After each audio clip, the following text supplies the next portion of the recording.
Welcome, ladies and gentlemen. Welcome to ERA, and welcome to the final round of the Masters Series for 2026. And it is at the incredible circuit of Kyalami, located in Midrand, here in South Africa. My name is Stephen Kernick, and we're in for an absolute treat, as drivers are going to be fighting it out around this beautiful 4.9 kilometer circuit, 16 corners, and we'll have to contend with one another. Originally opened in 1961, but the iteration that we are driving on here today was opened in the latter parts of the 2020, was sold on, and eventually Toby Fenter bought the circuit to recreate it to what we see here on the Assetto Corsa Competizione and what the SRO got to race on. It's going to be a great one. Our championship has been rather close, as drivers had to contend with multiple different battles. They had to try and race GT4s. They had to race GT2s. They had to fight it out in BMW M2s, GT3s, and so much more. And now it comes down to this. A battle down to the wire. And our final race to really slug it out to the top. And ultimately, to see who can call themselves the master for 2026 here at ERA. And, well, with that being said, qualifying is underway. And let's head down to our qualifying and take a look what the track looks like.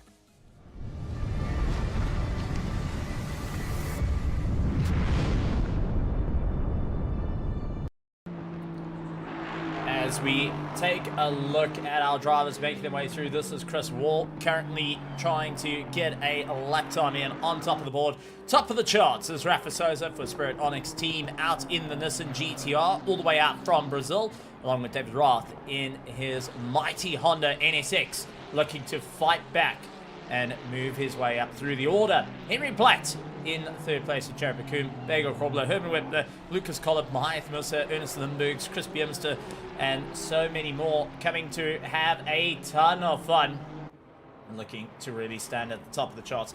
That being said, so far, the driver that has been the most dominating this season in the Pro class has been Rafa Souza, taking a solid run and currently leading out at the top. Bagel Krobler chasing down in second place, with Christoph Peterson holding on to third right now, and will be trying to find his way back up through the order. Ernest Limburgs, Henry Platt fighting out for fourth and fifth in the Pro class. Sean Skitter and Spritzer will be chasing each other down for sixth and seventh. Martin Musa lies in eighth. Ninth is Broschke, followed by De Villiers in P10. Looking at our AM class, which, well, is David Roth at the top of the charts. He's getting chased down second place. Lucas Collip looking to try and fight his way through from the Track Tool team in a new set of liveries, the Worm colors, the Triple T BMW looking to stand at the top. Chris Wall holds on to third place at the moment and will be doing everything he can to try and make it work for the Logistical Nightmare Racing team. Lying in P4 is Ulrich de Jager from the Griffin Sim Racing team, as he'll be battling out. P5 is Issam Domingo from Project Vapor. Sebastian Luxon in P6. P7 is Mr. Wheelie himself. David Young in 8th. 9th is Lewis Knight and Daniel Mashima rounding out our top 10 in the AM division. And we'll be looking for a solid fight. Overall, though, it is Rafa Souza who leads out the Masters and will be looking to call himself a Master after this evening. But he'll have to fight out against Bagel Krobler, who chases him down in the Ford Mustang. Team Wolf looking to try and fight it out. South Africa versus Brazil at the sharp end of the field. And ultimately, it's going to come down to who can stay right there at the top. Henry Platt holds second place, with Ernest Limburgs trying to make up some room, lying down in third place. And it's absolutely wonderful to see everyone back out on the track, ready to have some fun for the final round of the championship, and it's good to be back. Taking a look over to our virtual grandstand. Chris Krief going and saying how's it to everyone for the Extreme Racing team, along with Ren Heineke from the Griffin Sim Racing team, also looking to have a ton of fun out here. Wonderful to see. So, top of the charts, 140.1 set by Rafa Souza. Ernest Limburgs holds on second place, but it's the South African Henry Platt who's trying to bring the name forward and hoping that South Africa can lead the charge, especially on home soil. He'll be out there looking to put on a solid bit of effort.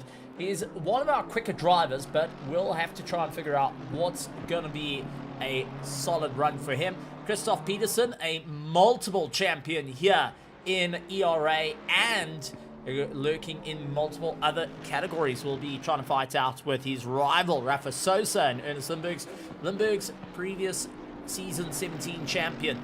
Will look to try and carry the momentum through. Bego Krobler in the Ford Mustang, Mahath Musa chasing down in 6th, David Roth in the Honda NSX, Jared Bakum in 8th place for the Team Wolf. Herman Whitner a little bit further down in the AF Corsa colours, and that's part of the Extreme Racing team, but is going and having a little bit of blue luck out there. Lucas Collab in the top 10. Chris Biermester and Chris Wall in 11th and 12th. Rich van Heerden coming in for 13th position. David Young a little bit further down in 14th.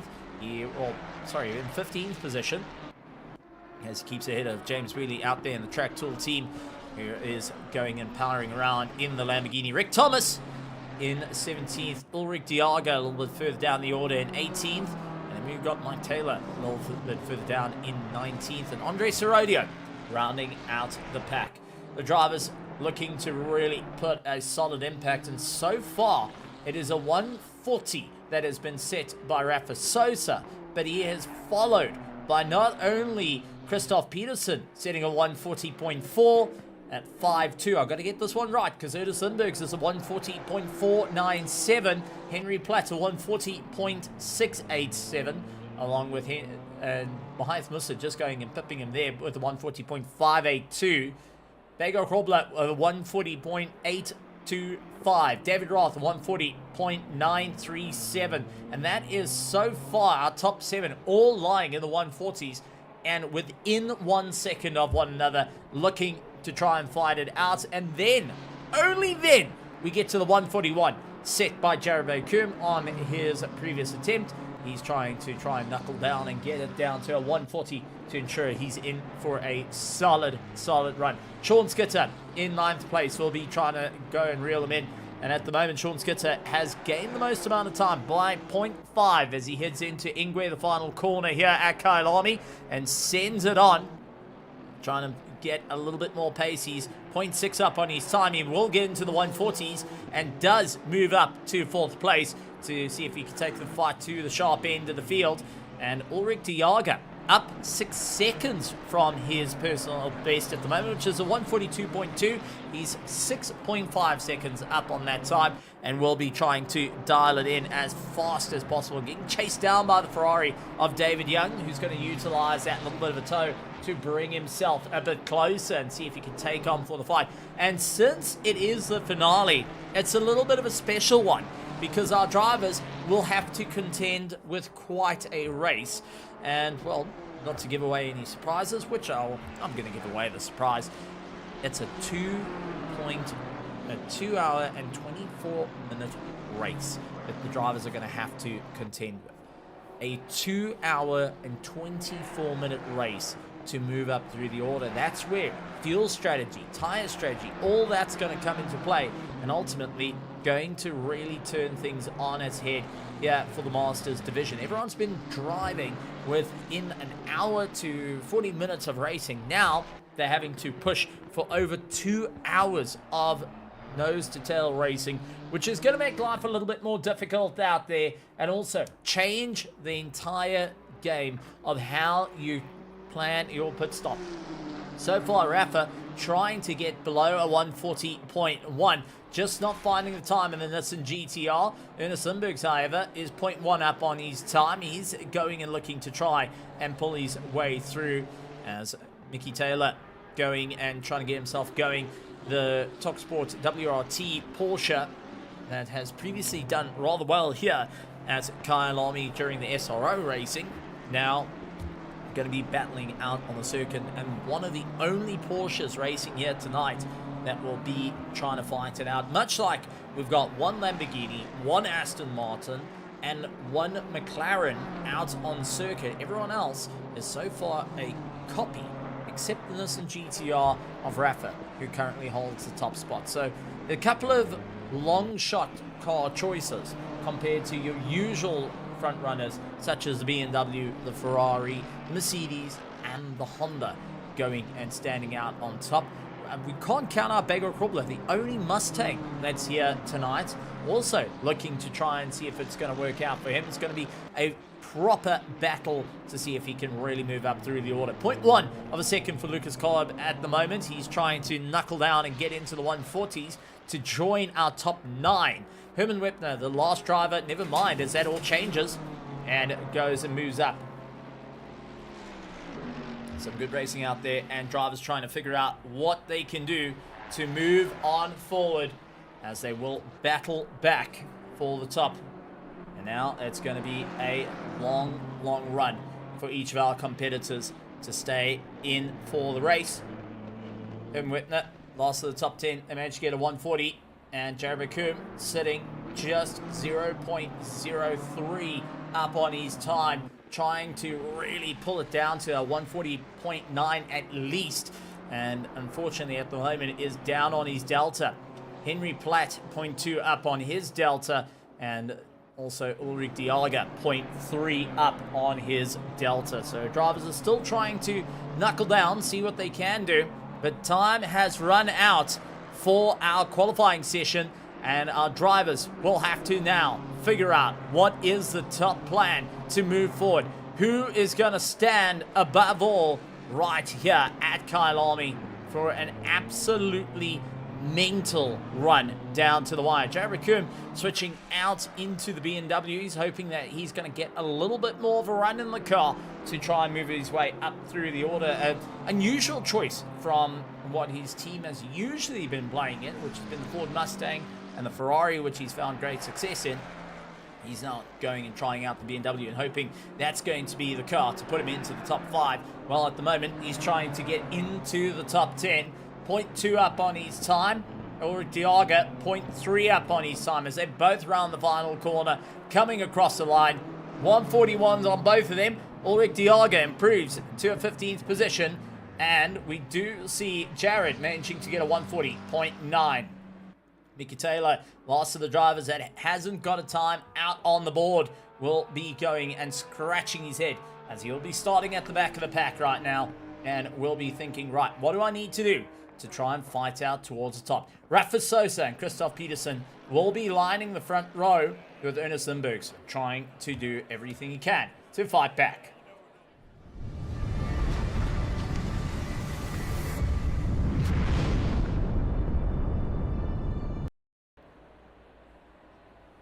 As we take a look at the circuit of Kyalami, absolutely wonderful to see the drivers looking forward to having some fun for the final race of the 2026 Masters. And at the moment, it's going to be a tough one. Rafa looking to call himself the ERA Master. The debut for the series started out not so long ago, and Rafa looking to call himself the very first ERA Master. He's going to have a tough time out there.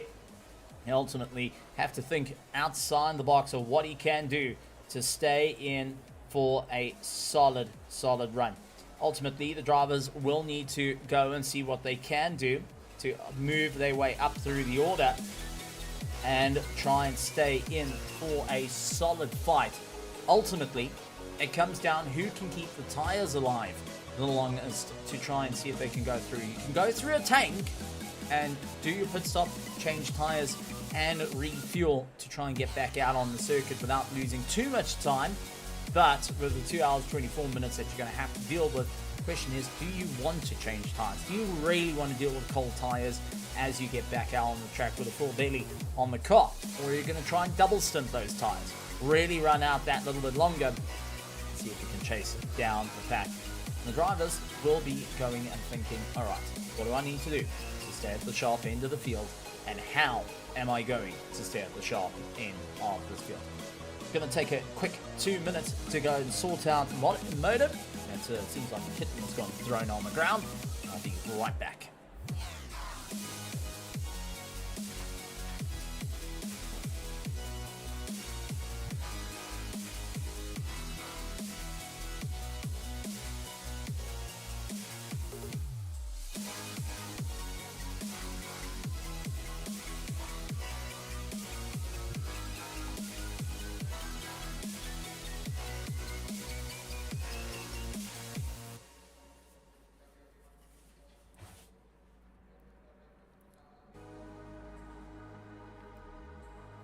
Got to love pets. Got to love pets. Even when they go and create a little bit of chaos in your life.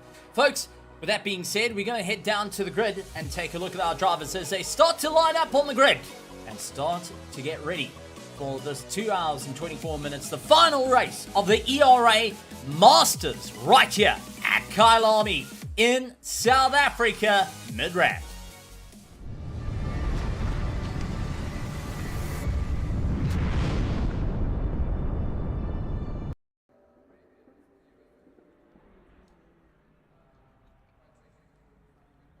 And there we go, folks. Top of the pile. Currently leading out the Masters. We've got Rafa Sosa looking for a solid victory here today. He's lined up against long-term rival Christoph Peterson. Back in a car that, well, is a bit of a surprise. Christoph back in the Mercedes and will be looking to fight it out. Now, this car in particular for Christoph Peterson holds a bit of a love-hate relationship. He loves the car, but is the sole reason the rear kicked out at Bathurst and landed up in the wall, going and breaking the streak. The 8-time champion lost the streak at Bathurst, season 17, to his teammate, Ernest Limburgs, who was fighting out with Rafa Sosa for the championship. Now back in the very same Mercedes to try and fight it out at the top. And with that being said, let's take a look at our cars as we go through the grid here for the final time of the ERA Masters. Starting off in first place, Rafa Sosa in the Nissan GTR GT3. And so far leading the overall championship to call himself the champion. He's going to have to fight off Christoph Peterson in second place. Ernest Limburgs in the Honda NSX GT3 in third. Bagor Krobler in the Ford Mustang GT3. Sean Skitter, the Logistical Nightmare Racing in fifth place in the Honda NSX. Followed by Mahath Musa in sixth place for Project Vapor in the BMW M4 GT3 car. David Roth chasing him down in seventh for the Fear of the Bones. Henry Platt for the Moscow Motorsport in 8th place with Jared McComb, fellow South African of Team Wolf, in 9th. Andre Sorodio will be tailing him in 10th position. Herman Wepner will be in 11th, trying to get a solid run through the order. He will be looking to fight it out against Lucas Collab, who will be right in for the mix. David Young as well, a little bit further back, will be trying to push as hard as he can. Chris Biermeister for the Extreme Sim Racing team. And the Ferrari will be looking to march his way forward with Ulrich de Jager, Chris Wall, Richard Fanera, along with Rick Thomas, Mickey Taylor, and James Wheatley, who will be starting from pit lane. By the looks of it, wasn't able to get going and will now have to try and look at the back of the field. 20 cars set to start and ultimately set to stay at the sharp end of the field. The question is, who is going to have the run towards the sharp end of the field? Who will be able to take the victory here tonight and call themselves the debut champion for the ERA Masters for 2026? The very first season of the ERA Masters that has been developed, thought about, been a little bit of a brainchild of the ERA team to come down to this. One last shot here around Kyalami, a circuit that has made champions and broken champions of the past. It's also been the circuit. For some, it's been love. For some, it's been hate. And it's also been a circuit that every single one of these drivers have done incredibly well at. And now it comes down to the last couple of moments, the last little bit of sanity before the drivers will have to get underway, ready to go.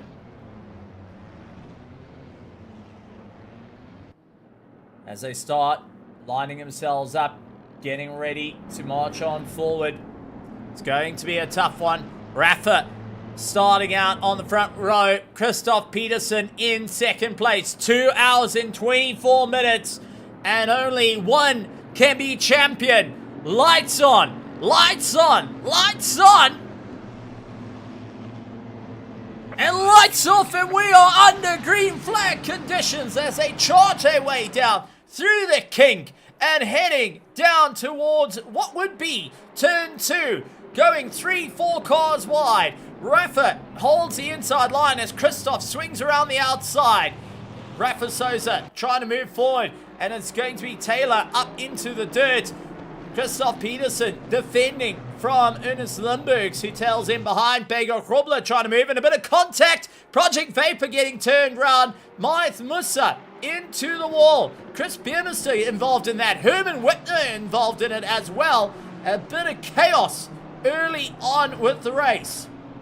Let's quickly go to our helicam, take a look exactly what happened through the Yuxke sweep. Started out a little bit further back, a little bit of contact, all twisting these cars around. Maith Musa, unfortunately, being one of those drivers, clipped on the rear by Sean Skitter, turned in front of David Roth, and it was just a collision all over and became a little bit of a stopping yard for everyone. Richard van Heerden, Chris Wall, Jared Baker, Maith Musa, all getting turned around and unfortunately landing up in a world of trouble. Maith Musa trying to bring his car back in for the race, and will be fighting it back into the pits. Jared Bakum also suffering with a fair amount of damage to his car. David Roth into the pits, trying to get a bit of repair work done to his car. Chris Wall, thankfully, was able to stop the car before any contact, and Rich van Heerden wouldn't have too much on the nose after, well, never mind. There is plenty of damage on the nose of that Ferrari as he's trying to drive it through. Chris Biermeister trying to get the car going yet again. Rick Thomas just ahead of him to try and help pull him along, so he's going to really rely on his teammates there. Herman Whitner a little bit further up the road, not sporting the red now, but in the AF Corsa colours. David Young trying to pick up the pieces of this race as Lucas Collab going and suffering quite a bit in the BMW as Ulrich Diaga gets around him and continues to carry on that drive. But just take a look, with a fair amount of damage to his car, he's trying to fight against David Young. He's trying to carry the momentum, but fighting a serious amount of understeer as well as he tries to bring that car back into check. He doesn't want to pit too early now and focus on trying to carry as much momentum, but you can see through sunset just how it's not going and working with him. Lucas Collab now immediately having David Young around the outside, hunted down, and Young managing to just put his nose forward, will gain a position. Lucas Collab down into 10th. We'll have Herman Whitner going and keeping the pressure on him and looking to try and get by. Up in towards the top of the mine shaft, lays on the brakes, swings it through, brings it back down the mine shaft. Herman Whitner moving up into 10th. Lucas Collab knocked down out of the top 10 and will be focusing on his drive. If it's going to be anything, it's how long can you go with that much damage on the car. Maith Musa into the pits. David Roth in the pits still as Chris Wall fights it out against Rich van Heerden, both going down the mine shaft side by side. Richard got the advantage into Crocodile as the Aston Martin of Chris Wall is forced out wide to lose a little bit of time. Heading up towards Cheetah, goes through the right-hander, formerly known as the bus stop, and now trying to fight it against the BMW. Jerry Coombe bailing into the pits to try and figure out what he can do to fix that car and get back out on circuit. Lucas Collab once again under a world of trouble as Chris Biermeister and Rick Thomas now working together. They will try and shuffle on by and get past that BMW. David Roth, a stop-go, 30-second penalty for getting off the pit limiter a little too early, and that's going to cost him a fair chunk of time, and will be going and scratching his head on that one. Unfortunately, if you go and engage second gear, you get off the pit limiter a little too early. And for those that haven't been practicing, auto pit limiter is not enabled, which means you have to actually turn on that pit limiter and turn off the pit limiter. You can't just rely on the sim to help you out there.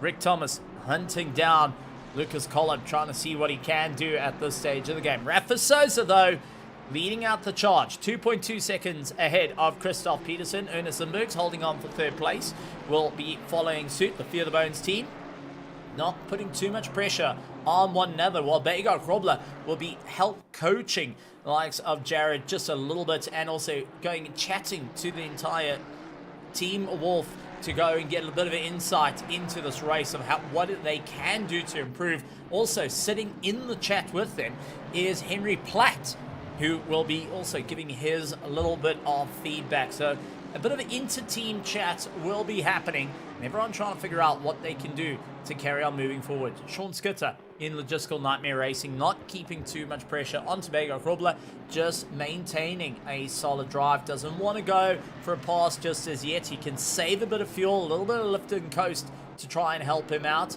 as he will now try and figure out how to save the tires, how to save the fuel, and move forward.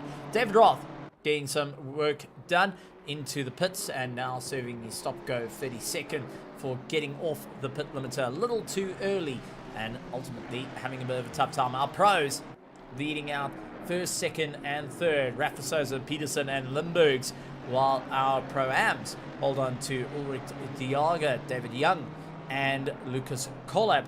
And then we've got our invitationals like Herman Whitner, Rick Thomas, and Chris Biermeister going and having a ton of fun out there. The Extreme Sim Racing team looking to really keep on the pressure. Ulrich Diaga leading out the pro-ams, now trying to see what he can do to stay at the sharp end of the field. Now, this is where it gets a little bit interesting, as Ulrich Diaga lies in 4th position, right behind the likes of Chris Wall. He'll be looking to try and pick up a good set of points to move up through the order, and will be hoping to stay ahead.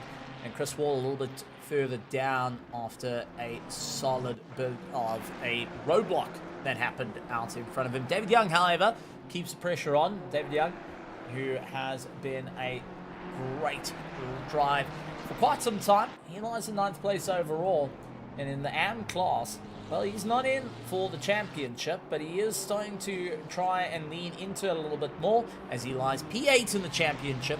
He lies 2nd in class right now. Lucas Collett falling down even further as Rick Thomas and Chris Biermeister go marching on by. They have no problem going and straight lining this BMW, as Lucas Collett trying to just keep the car going and keep cycling around the track. He does not want to run into any problems, as Herman Whitner now looking for the attack. Looks for the inside of David Young, just couldn't quite get the drive, and will have to just sit and wait for an opportunity. Looked towards the inside through Sunset, rather brave, but chose not to do it. Herman Whitner keeping it very tight. David Young runs out wide, starting to get very unsettled as he's pushing the car harder and harder. It is getting a little bit cloudy out there. Weather is set to random, so we do have a chance of rain that is lurking around in the server, and the drivers will have to keep a very close eye to the eyes in the sky to ensure they don't run into any issues. Herman Whitner looks around the outside of David Young. Young guards the inside line through the double left-hander at the top of the mountain. As he charges down, he'll utilize the toe of Ulrich Diaga to try and help keep him going. And a solid run all the way through, not wanting to give up. Herman Whitner dives to the inside, getting the pass done into Crocodile. Does he run out a little too far wide? No, just gets it stopped dead at the right moment, and it will be going and maintaining that position. Chris Wall now looking to hunt down on Lucas Cobb, who has got that severe amount of damage on the BMW. Side by side they go, hook it through the right-hander of Cheetah, and Chris Wall managing to gain yet another position.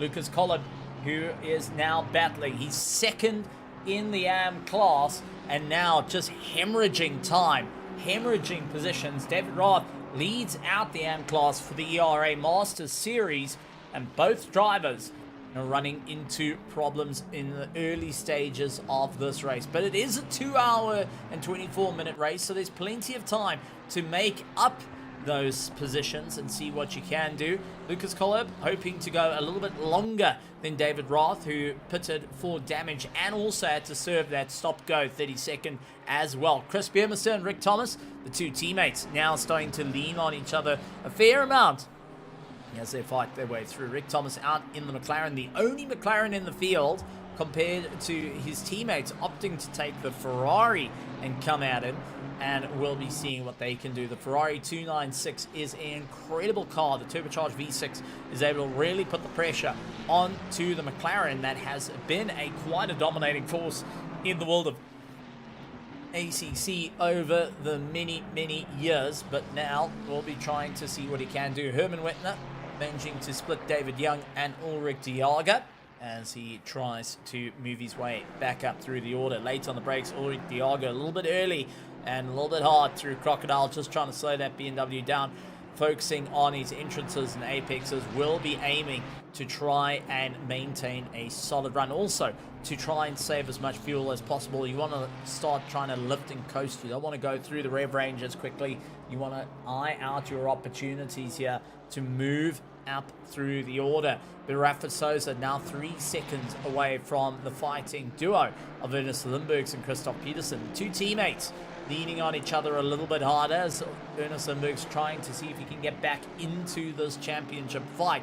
Bego Krobler in a little bit of no man's land, 2.2 seconds behind as he's got Sean Skitter right on his tail. The two South Africans now leaning on one another. Here in Midrand, so far, the top three non-South Africans, Brazilian, German, all going and fighting out at the sharp end of the field. And the South Africans running 4th, 5th and 6th position at the moment. Sorodio in 7th, Wittner in 8th, Ulrich Diaga going and dropping down to 9th.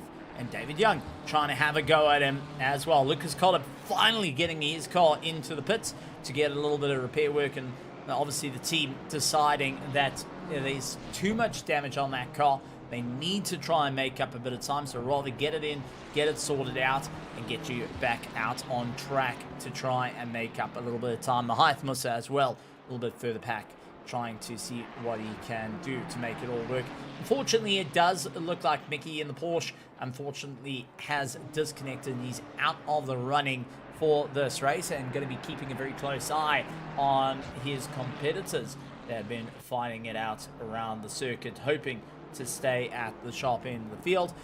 Ernest Lindberg's having a go at Christoph Peterson down the inside as he's late on the anchors, sends it through. Lindberg's gains the position and now gets to pull the likes of Christoph Peterson along a little bit more to see if they can try and close the distance to Rafa Souza, who currently holds on to the lead of the race. And Lindberg's, who's been staring at the back of the Mercedes for quite some time, will now have a little bit of free air to focus on the charge. He hasn't got too much pressure on the back of him, as he can see his teammate trying to hang on the back and see what he can do. Ultimately, it's going to come down to lift, coast, and push. Bego Krobler closing up 0.2 of a second to Christoph Peterson. Now trying to see if he can go for that 3rd place in the early stages of this race. He's bringing Sean Skitter in for company. And we did see Henry Platt in the shots as well as he tries to make up bird time. David Young hunting down Ulrich Diaga as they make their way through the S's, trying to power their way towards the top. Herman Wittner in 8th position at the moment, just gently moving his way up, not wanting to go too hard on the attack. David Young, a little bit too late on the brakes, and it's cost him up at the top. And Leo Koppany will have to try and make up some time as he heads down the mine shaft as fast as possible. Ulrich Diaga punching a hole in the air there to help him out. However, it's turning into an absolute monstrous run nonetheless. Chris Wall trying to make up a bit of time. You remember, he's in the fight for the championship as well, as he's got Rick Thomas ahead of him for company. Rick Thomas and Chris Biermeister, two drivers that were invitationals to come and have a bit of fun, as we also see Lucas Collip, who's a lap down, will be keeping a close eye not to interfere too much in this race, but also doesn't want to lose out too much time, so he can hold his position but not fight. As David Young down the inside into turn 2 as they start making their way through the Uxgate sweep. David Young drops back behind Ulrich Diaga. The Ferrari not getting the better hand and will have to sit behind Ulrich Diaga, who gets it out of shape. Diaga coming out into barbecue, gets it all out of shape and not going his way. What on earth happened? As we try and take a look inside the car and try and find out what happened. This is through turn 2 into the Uxgate sweep, and will be hunting his way around. Looks left, looks right, and as he gets on the brake, the rear stepping out rather unnaturally there, and something tells me the brake bias is one to blame, where it just caused the nose to slow down, but the rear just had a little too much give in it to go and slide round and eventually become a problem. So Ulrich Diaga loses out to David Young, who moves up to lead out the AM class at the moment. Christoph Peterson maintaining his drive, trying to keep up with his teammate now, starting to lose a little bit of time. 0.6 behind Ernest Lindbergs, and that's just allowing Bego Krobler, who was 2.2 seconds behind, starting to gain a little bit of time. 1.9. Sean Skitter, 0.9 of a second right behind him. Henry Platt maintaining that 2.6 second gap, and ultimately just trying to get that Moscow Motorsport BMW a little bit closer to the sharp end of the field. At the moment, it's been a great one for our drivers who are looking to move forward. Unfortunately, a couple of drivers having a tough time out there, Lucas Koller being one of them, who had to try and get the car fixed. And as you can see, a major bit of repair work has been done to the car. He lies in 17th at the moment, with Rick Thomas in 12th, trying to hunt him down, looking for every opportunity to try and make up a bit of time, see if he can get involved in the fight. And ultimately, Rick Thomas wants to try and clear past and not have too much of an issue, as Chris Wall trying to hunt him down at this stage of the game. David Roth in 19th position after pitting to get a bit of work done to his car, will be trying to cycle through this race and ensure that he doesn't run into any more unnecessary situations. Ernest Lindbergs, Christoph Peterson, they're keeping with one another, but Rafa Sosa starting to gain a little bit of time to 16th position. Jared Coombe, who was part of that earlier turn, that would be 3, 4, 5, 6, and would be about turn 5, turn 6, where he had to go and land up, taking evasive maneuvers. He's got David Roth to try and contend with a little bit up the road from him, and will be trying to close down that difference between them. Sean Skitter, however, in for the last ball in the top 5, trying to keep the pressure on Bego Krobler. The two of them just focusing on trying to close down the distance to move forward. Chris Biermester trying to close up the distance to Ulrich Diaga at the moment, as the Ferrari pushing harder and harder. Chris late on the brakes for the Extreme Sim Racing team, now trying everything he can to get onto the back of the Griffin Sim Racing team. Ulrich Diaga, who has been on a proper charge of late. Ulrich hoping to stay at the sharp end of the field, and has also been part of the team that's been winning out championships, team championships. Sim Race South Africa being one of them, and the Griffin Sim Racing team eyeing out for a solid victory there. Ulrich, one of the stalwarts, trying to move forward. Chris Biermester going and improving every step of the way. In August counts 2 years since he started racing, and has generally been improving, managing to score a podium here in ERA, and being his very first podium. That was earlier this season, and he was quite impressed with that one around a very difficult Park. So it's good to see Chris now trying to move his way up into the top 10. He's going to have to really focus. Jared Beckham, a little bit of a slow effort as he went through likes of Cheetah, and also going out very wide through Ingwe, losing that little bit of time. The BMW not having an easy run at the moment, 20 seconds behind James Wheatley of the Track Tool team, who's been trying to close up the difference between them. And James Wheatley just hoping for a solid run. Started out from pit lane up into the top 15, and not counting himself out of the race just as yet. Will get a little bit of assistance from Christian Fengler, who will be giving a little bit of radio comms of what's happening out there. Chris Biermester, however, going in, becoming a lawnmower, and showing the Ferrari can be a John Deere when it feels like it can. And previously, Ferraris did make a tractor at one stage of its life, along with Lamborghini, but not quite what you want to do with a 296 to make everyone and all the Italians have their toes curled up in the shoes as they try and find it out yet again. Sean Skitter, however, closes up to Bego Krobler as they fight on for the lead of into the top 4th and 5th currently. Christoph Peterson just up the road from them, just starting to open up that gap, and Sean Skitter really relying on a little bit of pressure to see if he can get onto the back of Bego Krobler, try and move up through the order, and ultimately stay in for the fight. It's going to be a bit of a wild one, and ultimately it's going to be a tough late on the brakes to try and move forward. Henry Platt, who is now 3 seconds behind, just maintaining his tires and maintaining that pace. Chris Biermester looking around, fishing left and right. The Griffin Sim Racing team and the Extreme Sim Racing have duked it out once, twice, 3 times more for championships, and now it's coming down to this yet again. The teams finding each other out on the circuit. Chris Biermester and Ulrich de Jager, very familiar with one another, will be going and keeping a very close eye on what's happening, as a big mistake coming in as Limburg's actually lost a little bit of time. Peterson coming back at him, so Limburg's actually landing up with a bit of a problem. Let's see if we can go back 30 seconds and try and find out what exactly went on with the NSX as he runs out a little wide through Cheetah. There was an alert for a yellow flag. Did he just run a little too far out? Possibly so. And Limburg's going and getting fouled up at the moment. Ooh, a little bit of internet issues kicking in for Limburg's, and that may actually prove to be a monster of a problem for him. So Limburg's, who is having some internet issues, may actually land up falling out of the race and losing out a bit of time. Christoph Peterson going and dropping down to 7th position. A bit of an interesting run for him. We're going to go back a minute because he's got a severe amount of damage to that car.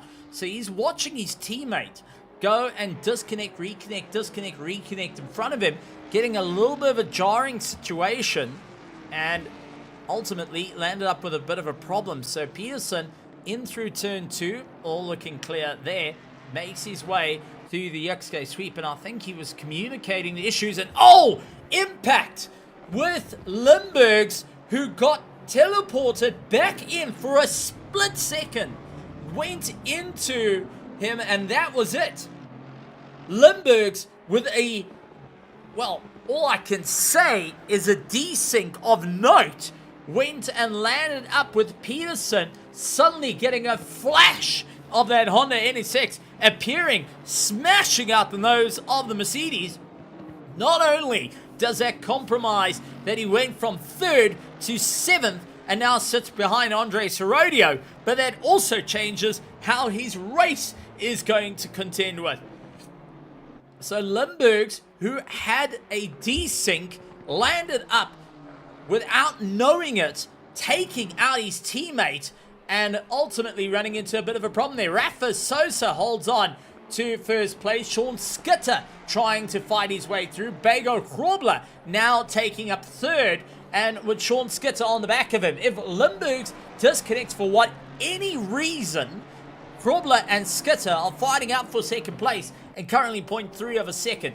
Ernest Limburg's is trying to drive through the problem, and so far landed up driving through his own teammate, causing Peterson to drop down to 7th. That Mercedes has been all I could say, a bit of a curse for Peterson. He lost the championship to his own teammate, Ernest Limburg's, with the car, and now fighting out for that 2nd place. Landed up with the Honda NSX, going and chopping the nose off, seeing if he can shorten the Mercedes by a good meter on the nose, and unfortunately that's dropped him down to 7th place behind Andre Sorodio of Project Vapor, who, well, he's rather familiar with the team and will be going and sitting asking, please mind if I move forward, would be nice. Don't want to be hold back too much. And Andre Sorodio, I'm sure, is going to be back on the comm saying, all's fair in love and war, as our closest on-track battle is Sean Skitter and Bego Krobler keeping each other rather busy at the moment. And with that being said, Henry Platt, who was originally well over 3 seconds behind, now finds himself 1.9 seconds behind Sean Skitter and Bego Krobler. Slowly but surely, the BMW reeling them back in. We're now down to 2 hours left in this race, and drivers still have an opportunity to move forward. We have seen a couple of pit stops coming into play. David Roth being one of those drivers. Mahith Musa going and getting some work on the car. Lucas Kolb has gone through the pits. Jared Bekum has gone through the pits. These drivers have already done a pit stop and now looking to try and continue as far into the race as possible. James Wheely started from pit lane, has not gone into the pits. Richard van Heerden has not gone into the pits, and he took some damage to the nose early stage of the race. Chris Wall hasn't gone into the pits as well. So a couple of drivers will be thinking, okay, unplanned pit stop, that did affect me a little bit, and did it help in terms of a shorter stop to try and get rid of that little bit of fuel, that splash and dash that I may have needed during the course of the race?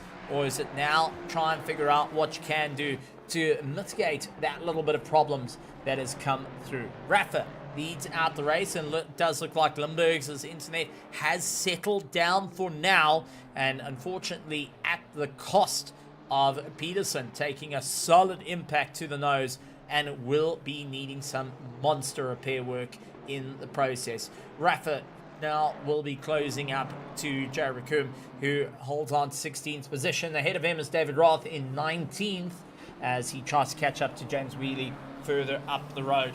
James, holding on to 15th position, will be going and keeping a very close eye on this BMW, not wanting to get fouled up, as he also is on a charge to catch up to Richard van Heerden in the Ferrari that has got a little bit of straight line damage. He's 25 seconds behind, but gently starting to make a little bit of a dent in that gap and see if he can close up the distance between them. Mahath Musa also getting into a little bit of an argument as he tries to move forward. Rick Thomas is ahead of him in the McLaren, with Chris Wall, who's trying to get a little bit closer to Rick Thomas. So Mahath Musa, a lap down, is trying to just maintain the pace. Chris Wall trying to go on the attack and see if he can get by. Rick Thomas having the BMW, hunting down the opportunity. Mahath Musa, despite a lap down, is not looking to yield. He is looking to try and fight it out, and Chris Wall is trying to see where exactly can he get the run on Rick Thomas, but he has to clear past Mahath Musa, who's not going to make it any easier. Rick Thomas is going to utilize Mahath Musa as a little bit of a wall to try and defend that position and ultimately try and hold on for the top running. Now Ulrich Diaga is up into 11th position, second in class. Young leads out the AM class. Ulrich Diaga second in the AM class. The Invitationals, though, Herman Wepner leads out ahead of Chris Biermester. Rick Thomas holds on for that third place. And Mahath Musa down the inside. He looked for it in Ingwe. Rick Thomas opens up the door. Now starting to feel the pressure from the BMW of Mahath Musa, knowing that Mahath is trying to get that pass down the inside, knowing he's trying to hunt down every opportunity. And the moment he does let it pass, as Mahath goes for the apex, Rick Thomas runs out wide. Chris Wall immediately puts his nose forward with the Aston Martin. Tried to step on through the door, couldn't quite get it done. Through the XK sweep, in through barbecue, and flat on the gas yet again.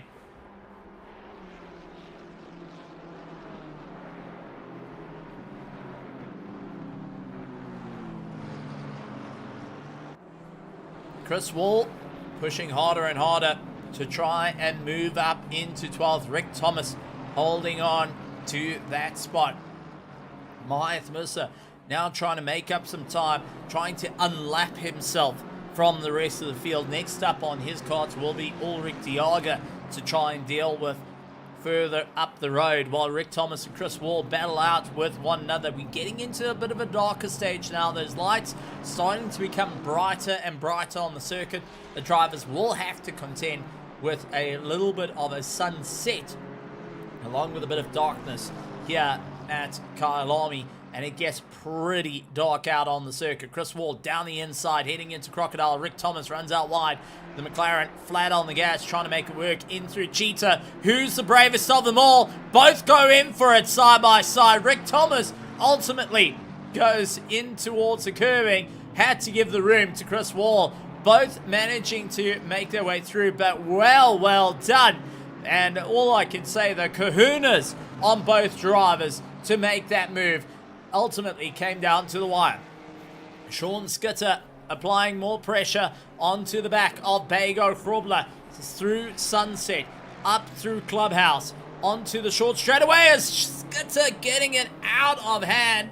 had to try and catch the car, and through the S's, yet again, the first S going and biting him. Maybe starting to burn through the tires, burn through the grip a little too much, and we'll have to start trying to feed the power off, try and see what he can do. The Honda NSX from Logistical Nightmare Racing, not having an easy time out there to try and hold position. It's a bit of a chilly evening in South Africa, and he will be starting to feel it in the bones, much like Bago Krobler, as they're contending with sub 10 degrees Celsius here in South Africa, which, if you live anywhere near Africa, will know it is definitely not what we like. And well, if it gets colder, we tend to forget a few things. Braking is one of them, turning is another, and while you're trying to listen to the revs of the engines, while you're trying to move up through the order, you're going to be having your teeth chattering and trying to keep that little bit of concentration in extreme cold. That being said, in Europe, in Brazil, in Germany, it has been a little bit of a tougher time, and like many other the entirety of Europe experiencing a heat wave at the moment, will be trying to keep themselves together, ultimately turning into a tough time nonetheless, and will battle to try and maintain focus as you try and get rid of some of the heat as well. Focusing on fans and air cons and such to keep you going. And much like with these GT3 cars that actually do have ACs built into them, it does suck away a bit of the power, but it does make you a little bit more comfortable. And the drivers will be utilizing some of the, I would say, creature comforts at home to try and help them out to ultimately move on through the order to stay out towards the top. And we'll be looking forward to trying to keep in for the race. Christoph Peterson battling with that Mercedes after the impact to the nose. We'll now have Herman Wepner trying to close up a bit of time. Herman, a little bit of a different color scheme. It's a bit weird to see him not in the extreme racing colors, in the bright red like the rest of his teammates, but instead gone completely opposite. He's gone blue, and now trying to just move on forward with a very blue car compared to the red and black of his team. So a bit of a color palette change there, but obviously just to give a little bit of a different look to his car, and also to try and show that there is this difference out there. And it's wonderful to see the Extreme Sim Racing finding out. Logistical Nightmare Racing bringing in 2 cars. Team Wolf bringing in 2 cars, with the likes of Jared Bakum and Bagel Krobler, who have been fighting it out. Fear the Bones, sitting with Ernest Lindbergh's Christoph Peterson and David Roth, who sits at the back of the field, our American, going and trying to make up a bit of time after his stop-go 30-second penalty, after his visit to the pit lane to get some repair work done to the car. It has just been a nightmare. The only car that has been through pit lane twice thus far. Skitter, once again, leaning on to the back of the Ford Mustang, just not finding that little bit of time and battling to keep it all together. David Roth, however, now seeing that he's got James Wheatley in the Lamborghini trying to hunt him down. The Track Tool team coming in full force at the moment, and we'll be looking to try and make some time up after a bit of a chaotic drive. Lucas Collard and James Wheatley. Well, James started from pit lane. Lucas Collard landed up with severe amount of damage to his car after the initial impact in lap 1. That has completely turned it over, and it will be going and sitting right. What do I need to do to try and make up some time? He lies in 17th at the moment. David Roth down in 19th, 3 laps down on our leader, and is currently on lap 17 compared to everyone else ahead of him. Mahath Musa and Lucas Collard, that on lap 18. Jared Bakum sits on 19, all the way up to likes of Chris Biermester on lap 19. Everyone else sits on lap 20. So David Roth is really hunting down for that option. Rafa Sosa, though, currently top of the charts. Best lap time of 140.8. He got down to 140.1 in qualifying, and now trying to get a little bit closer to that again. He's looking to call himself the ERA master for 2026. and what a dominating effort it would be by getting a victory here tonight in the final round to maximize the points, to really stamp one's authority all the way through. As we do see Jared Bakum out there in the BMW trying to keep that bit of momentum. He's lying in 16th position at the moment, and looking in the rearview mirror, seeing this very same Nissan GTR closing up at a rate of knots, trying to go and draw him in. With that being said, it's an hour and 48 minutes left in this race.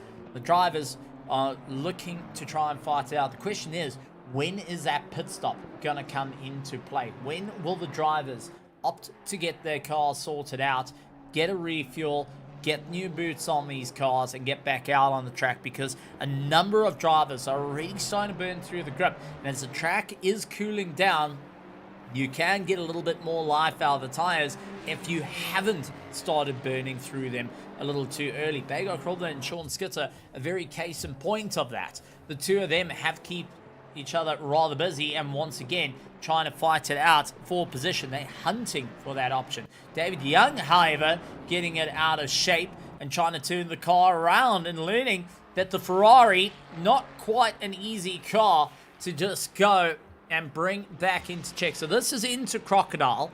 He's carrying the momentum through, but where did the car snap out underneath him?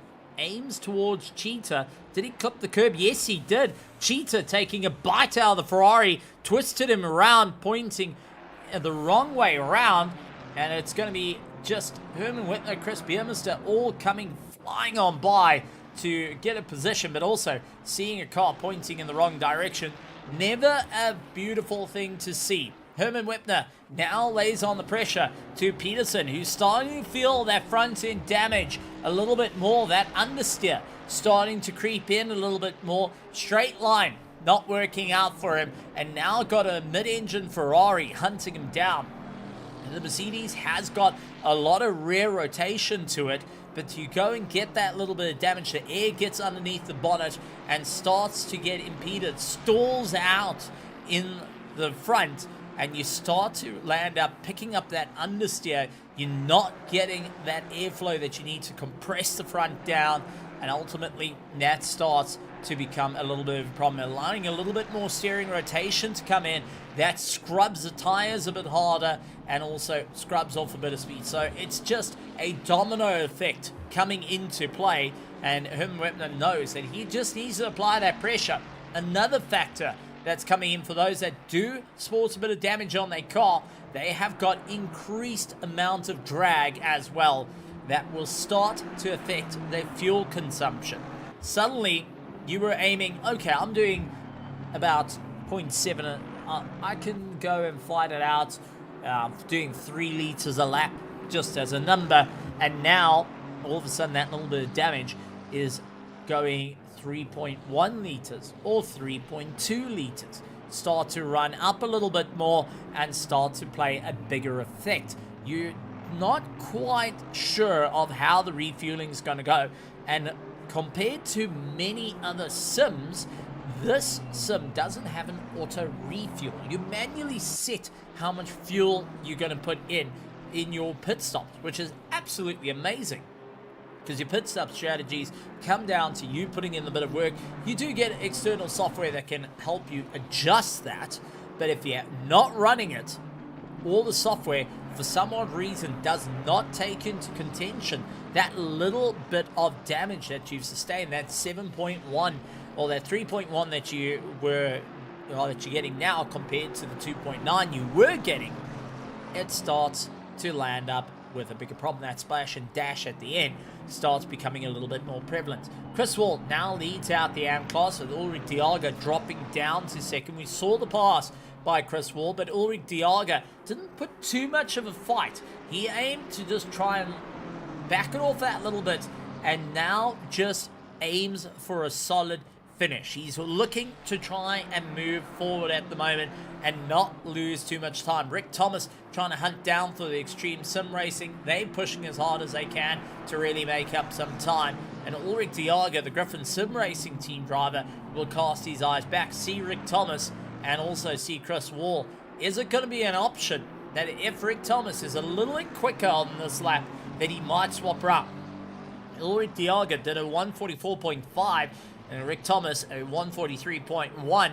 Chris Wall a 143.5. So Ulrich Dialga quite a bit slower on the last lap, and he's just trying to eye out his options here.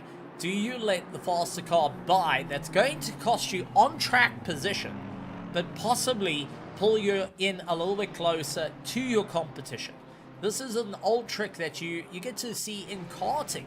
A lot of trying to work with your competitor to close the gaps to one another, to try and get a little bit further up the field. And with this amount of time, 1 hour and 43 minutes, closing that gap, saving a bit of fuel and saving a bit of tires might be the saving grace that you need.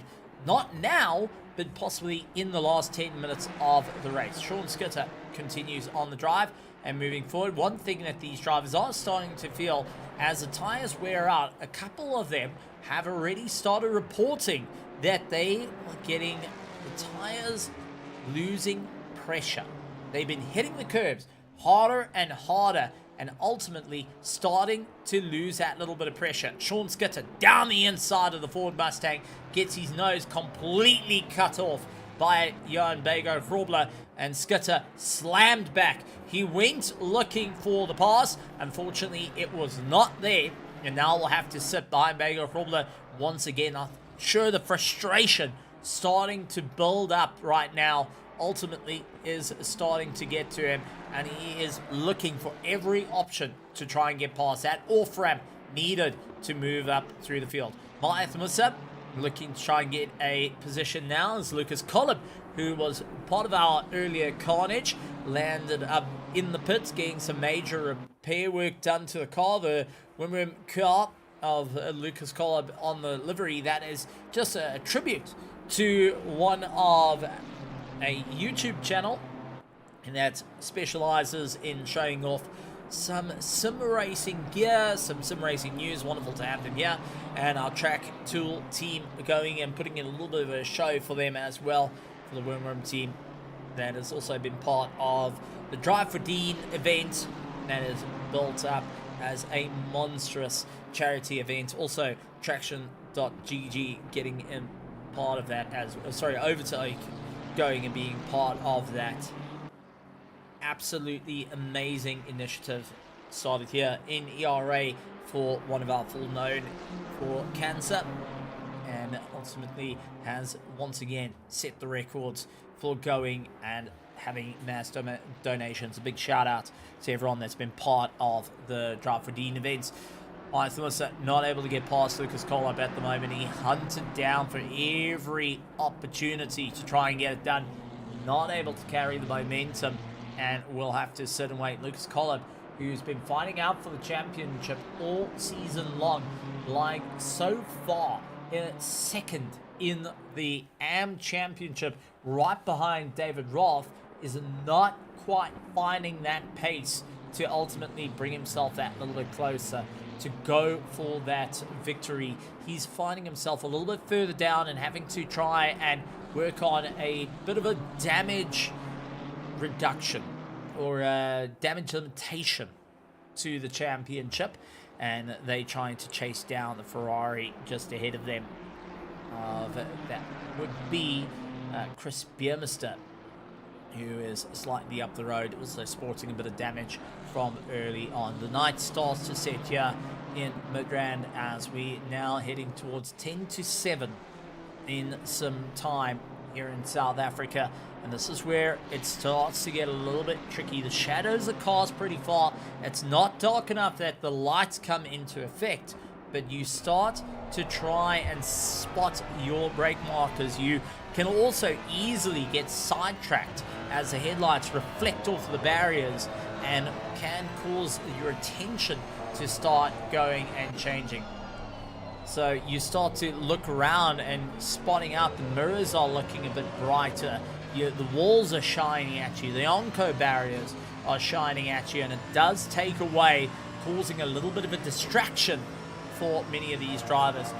As we do see Christoph trying to make up some time behind Herman Whitner, who's managed to get by the Ferrari now looking to clear on and catch up to Andre Sorodio for the Project Vapor team further up the road. Christoph Peterson going and trying to make up a bit of time after that little bit of contact where he was driving. Limburg's had an internet issue and landed up syncing up right in front of him for a split second, damaging the nose of Christoph Peterson, causing him to spin, throwing him from 3rd place down to 7th, and now gently starting to fall down the order and starting to feel, okay, this is not working out for me. He's going to have to get that little bit of repair work done to the car when he gets into the pits, and ultimately think what he can do. At the moment, it's behind Herman Whitner and just trying to save a little bit of fuel, 0.9 of a second, just enough within that slipstream to go and help him out during on this, as Chris Wall, Ulrich Diaga and Rick Thomas trying to have a bit of a go. Now, Ruan Heineke, part of the Griffin Sim Racing team, and I do highlight Ruan Heineke. He's actually fighting out for a championship. His final race, if I remember correctly, is on the 25th of July with the Sim Race South Africa, but also sitting in the seat of Ulrich Diaga. He's fighting out for the very same championship, saying that there's a little bit on the cards here, possibly on a 2-stop strategy for the team to try and make their way through. If they can make it work, it's going to be a solid run, but there is a possibility of a splash and dash that may be needed by these drivers if they push a little too hard.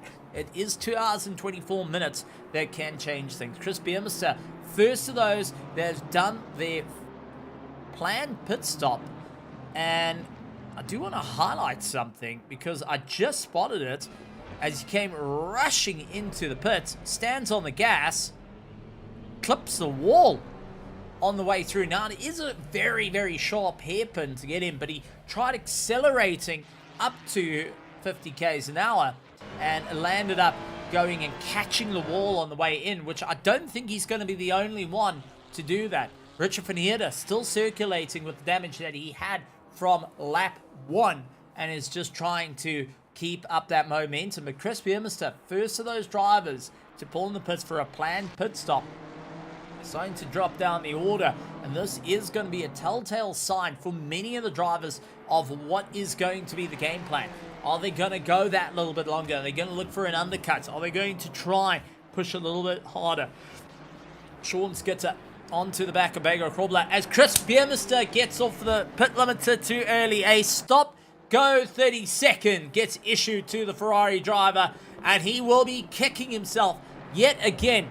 Now, there is a auto pit limiter that is in the sim, but it's been disabled for this race, and now it goes and lands up with it. Chris Krief, who's actually part of the team for Extreme Sim Racing, jumping in, giving a bit of information there, and big shout out to Chris, saying having some issues with his pit limiter, and what happened is he went into the pits trying to get onto that pit limiter, and it seems like it did not turn on, and that's why he had that sudden acceleration that possibly gave him that stop go going into the pits, not coming out. So ultimately, having a manual pit limiter starting to play into effect here. Herman Webner pulls into the pits for the Extreme Sim Racing team.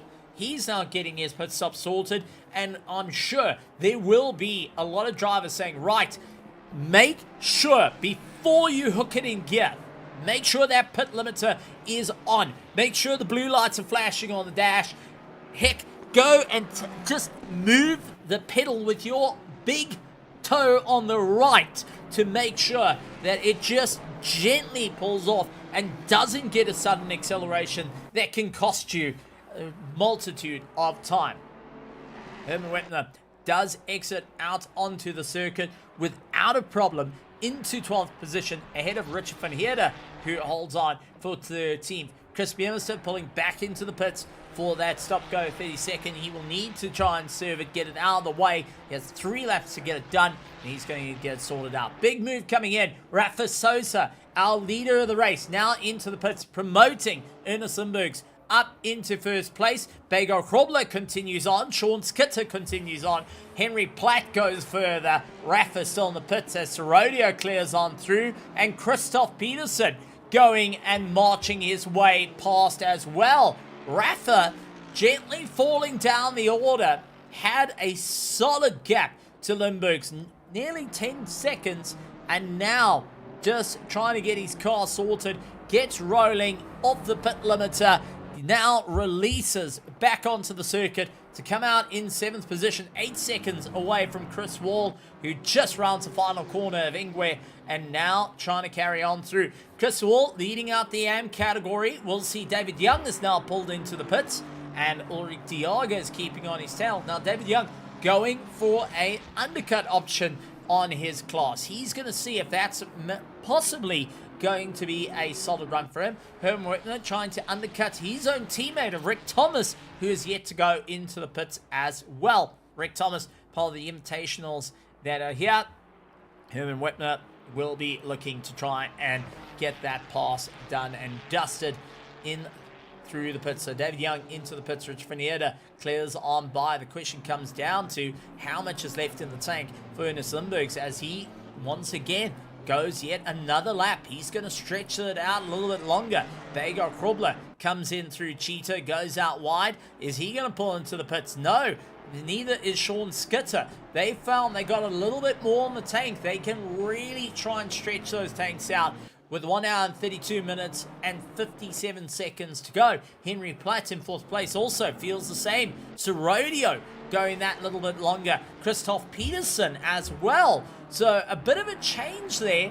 Rafa Sosa trying to undercut the entire pro division by pulling in the pits a little bit earlier. Maybe the Nissan GTR a little bit more thirsty compared to the competition, and now hoping for the undercut to try and pull his way back up through the order. He's got Lucas Collip for a bit of company ahead of him, and will be wanting to try and clear Lucas as fast as possible, who has been through the pit lane already repairing his car and will be off his strategy. Rick Thomas into the pits. That's going to promote Herman Whitner up into the lead of the Invitational, and will be now looking for a solid run. So it's a good thing to see how the drivers are planning out their strategies here.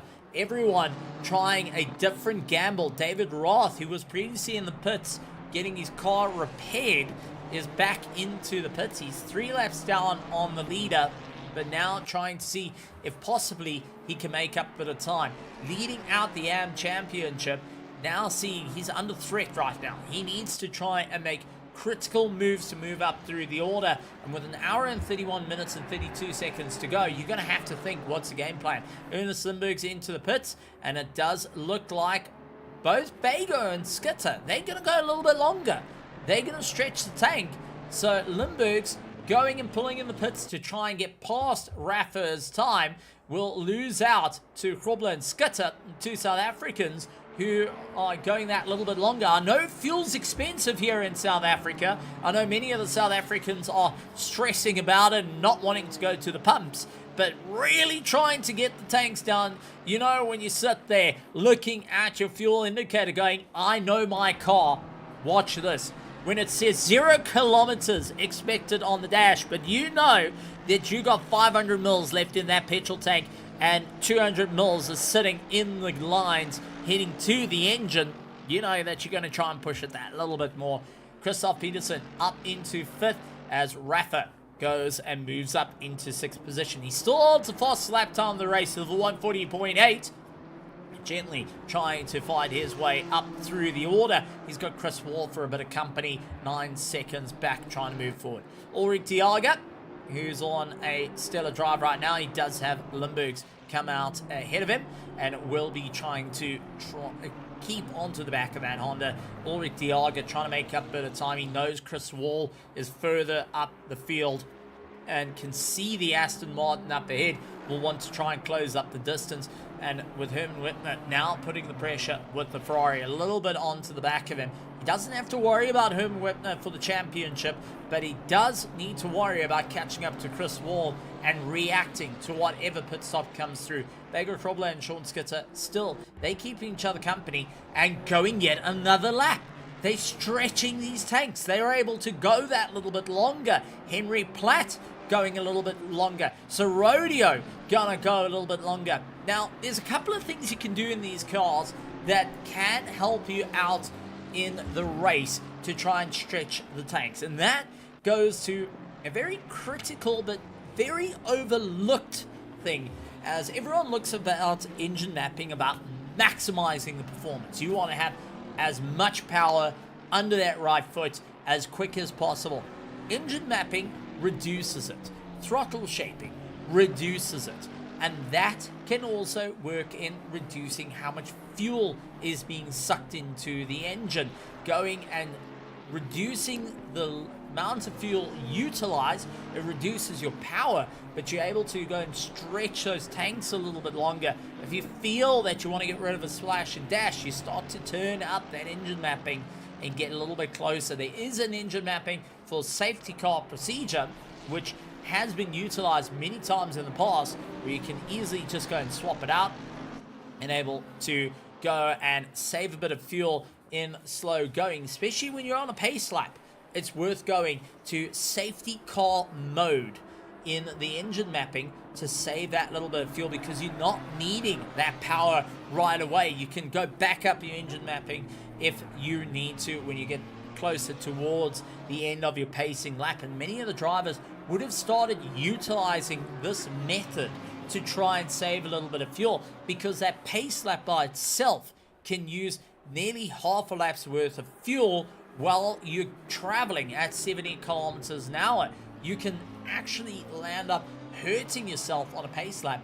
Even just sitting with a car idling, it starts to drink that little bit of fuel, so you will land up turning the car off. Many of the drivers would have utilized hitting drive at the last minute, or those that did drop down, turned the car off, waited for everyone to move, refired the car up, and then followed the rest of the field to try and go through. I know that is a tactic that has been used in ACC.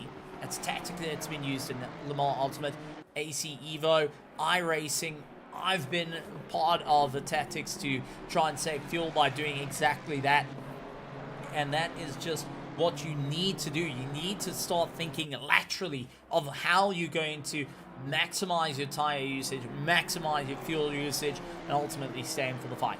Now, taking a look towards our leaders, 33 laps in, it's Bego Krobler and Sean Skitter still finding out 0.6 of a second between one another. Limburgs gets ahead of Chris Wall, so they're going to swap out. Limburgs managing to retake that 7th position, but he's slowly trying to make up some time. Richard van Heerden finally getting into the pits to do some repair work to his Ferrari, and also go and get a little bit of fuel put in and the tires sorted out.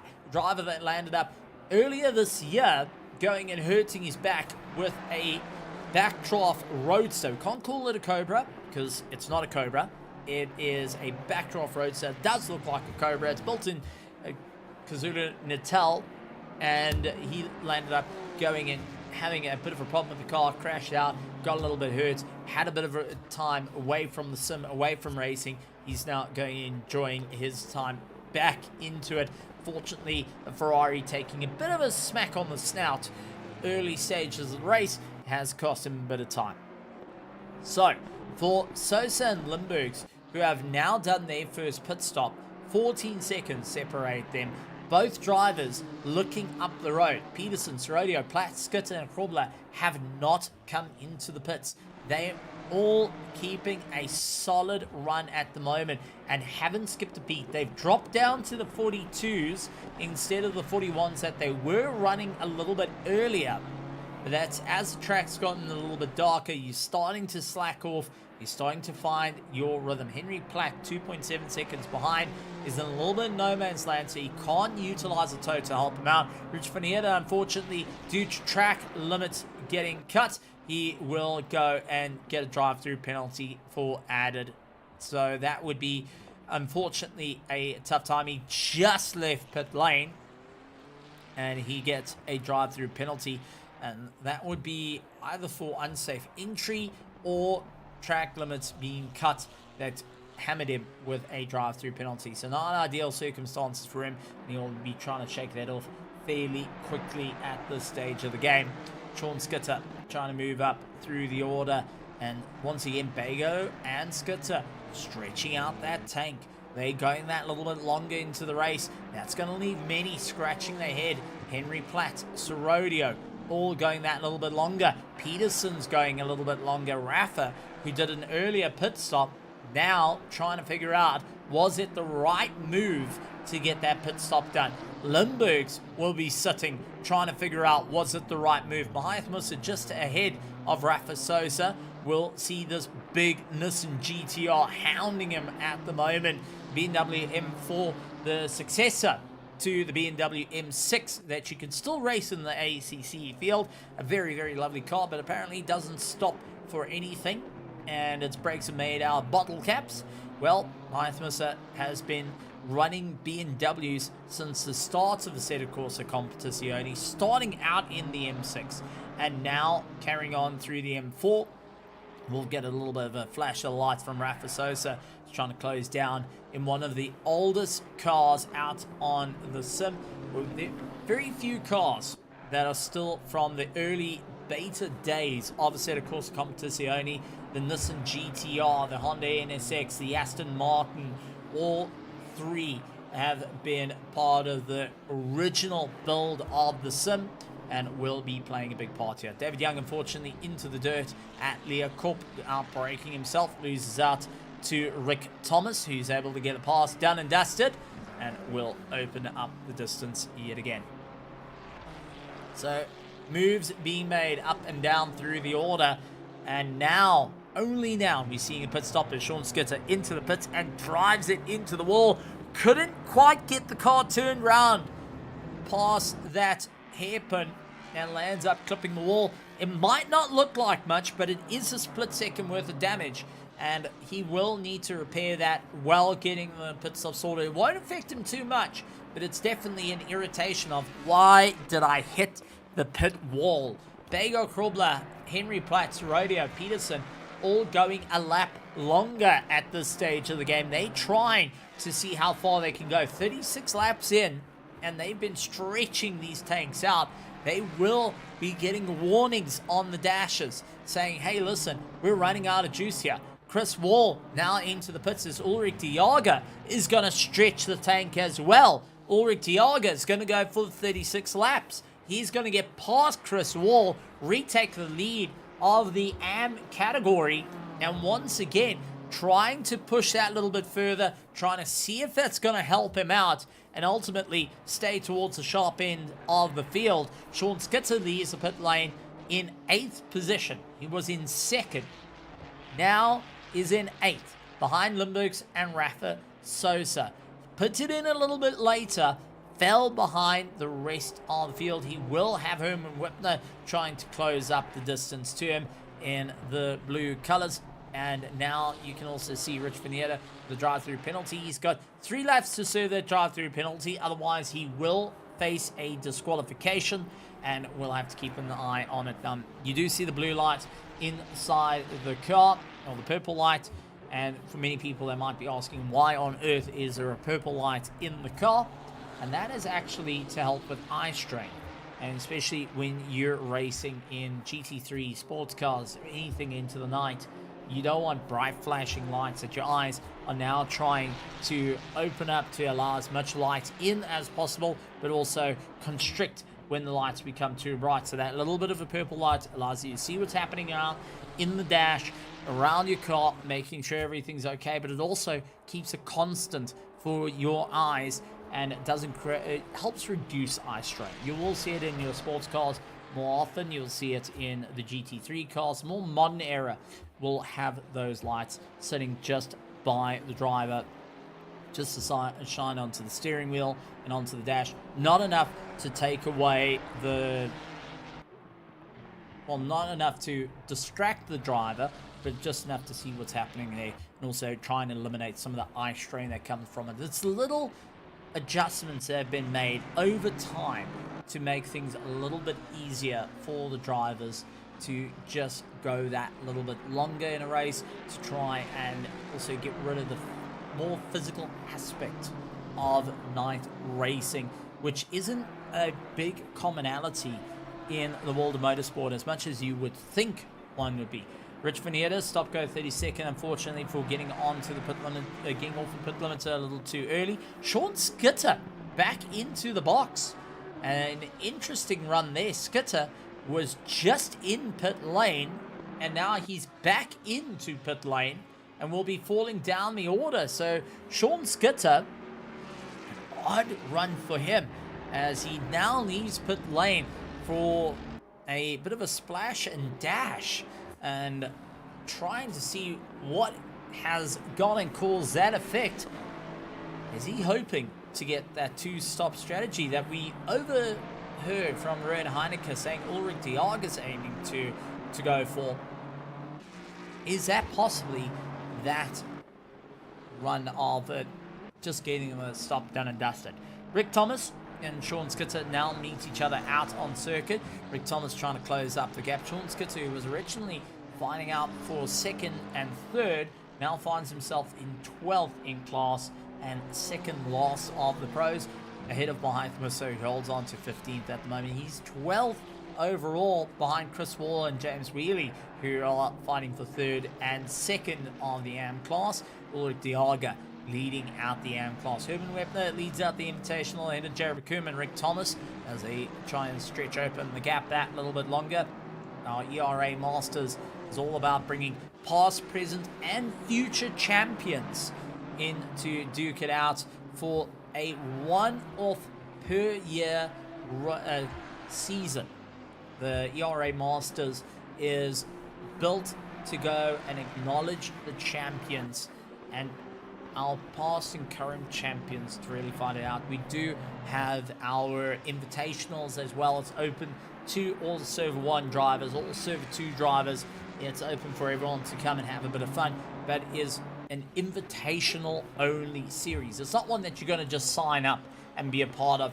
It's an invite. You had to get the letter saying you are welcome to join in the race. Even myself, I wasn't even able to get a letter to do it. It's only for the best of the best in the world to go and show off their skill. And at the moment, though, finding out and showing off his fuel mileage out of all of it, Bego Krubler, Henry Platt, Andre Sorodio, and Christoph Peterson have not gone into the pits.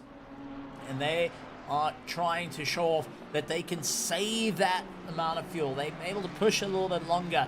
But Rafa Sosa is one to keep an eye out for. Lying in 5th place at the moment. He holds a fast lap time of a 140.8 that he set earlier in the race. Last lap time, however, was a 140.9. He's really starting to dial it in. And despite the light starting to fade and becoming worse and worse out there, as you can see the cloud cover starting to increase here at Midrand in South Africa over Kyalami.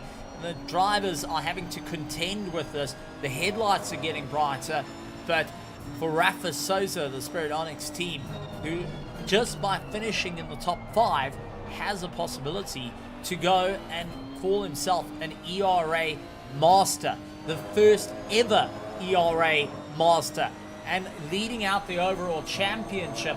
He is going to be looking to try and make that work out in his favor to really go that extra mile. The driver that's trying to chase him down for that top honors is Bego Krubler, who's just gone into the pits. Henry Platt is going to go a little bit longer in this race. Andre Sorodio as well. Christoph Peterson, despite the damage to the car, is going to push it a little bit more. Bego Krubler into the pits. Rafa Sosa gains a position, moves up into 4th. Slowly but surely, that early pit stop starting to work out in his favor. He's ticking the boxes.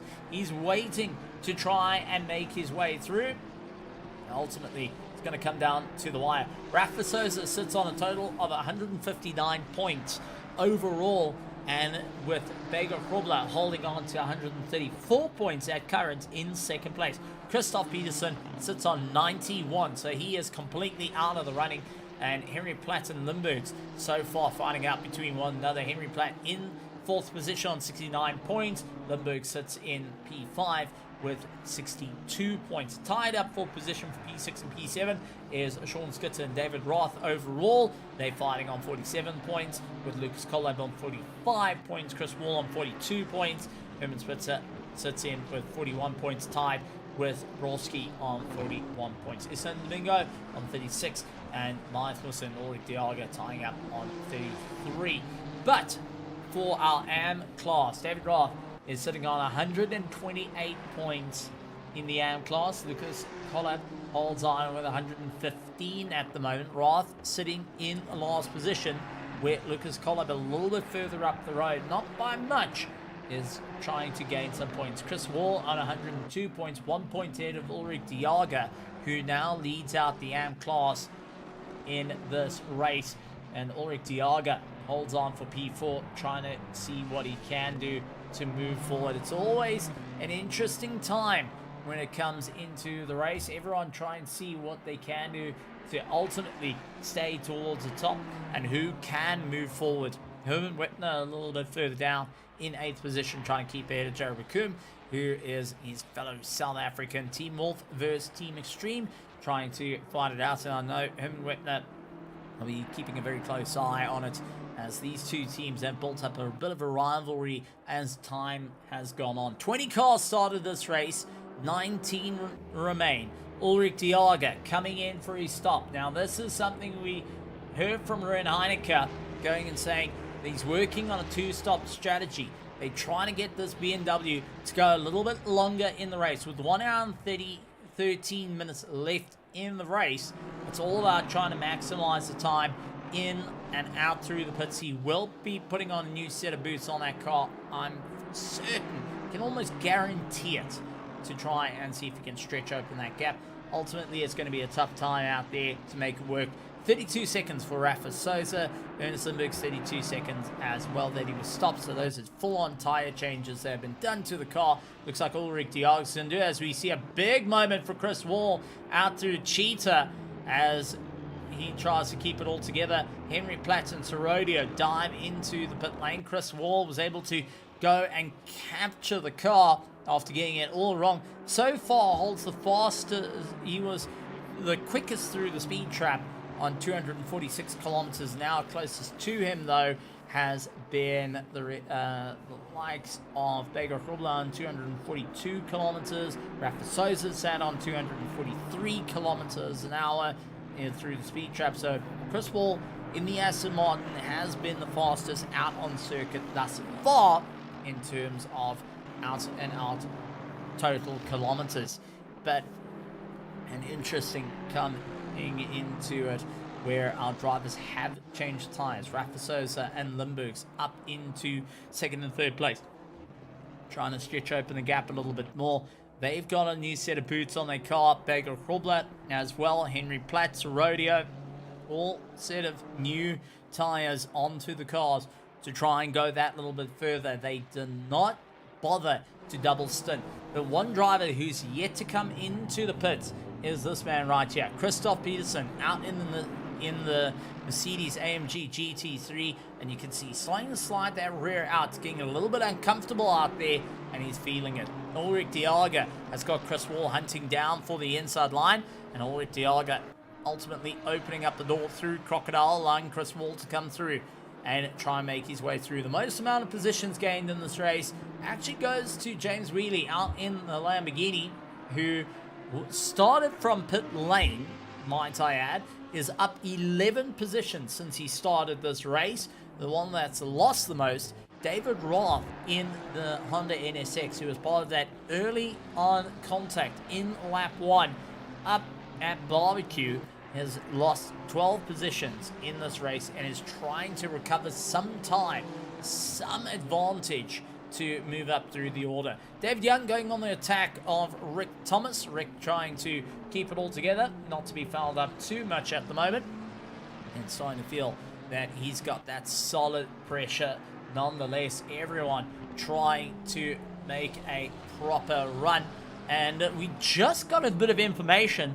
Ruben Heineke going and, well, this is why it's always difficult when you're listening to a stream as a team.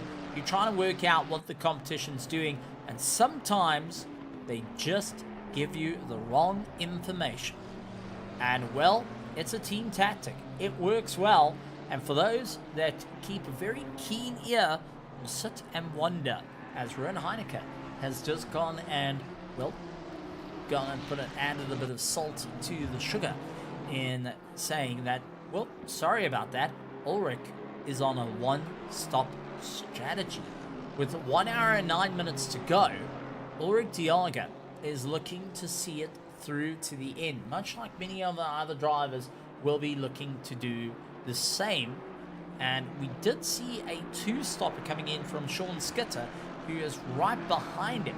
Sean Skitter was in and out through the pits not once but twice in this race, and now trying to make up a bit of time in through the fight as well. Christoph Peterson, 43 laps in, is yet to get his first pit stop out of the way and still carrying a fair amount of damage to the car. So he is really relying on that engine mapping, turning it down quite a bit and saving that bit of fuel. A lot of lifting and coasting. 44 laps into this race, he is yet to get a pit stop done and dusted. So Peterson aiming to go long at the moment and to see what he can do. Sean Skitter been in and out through the pits twice.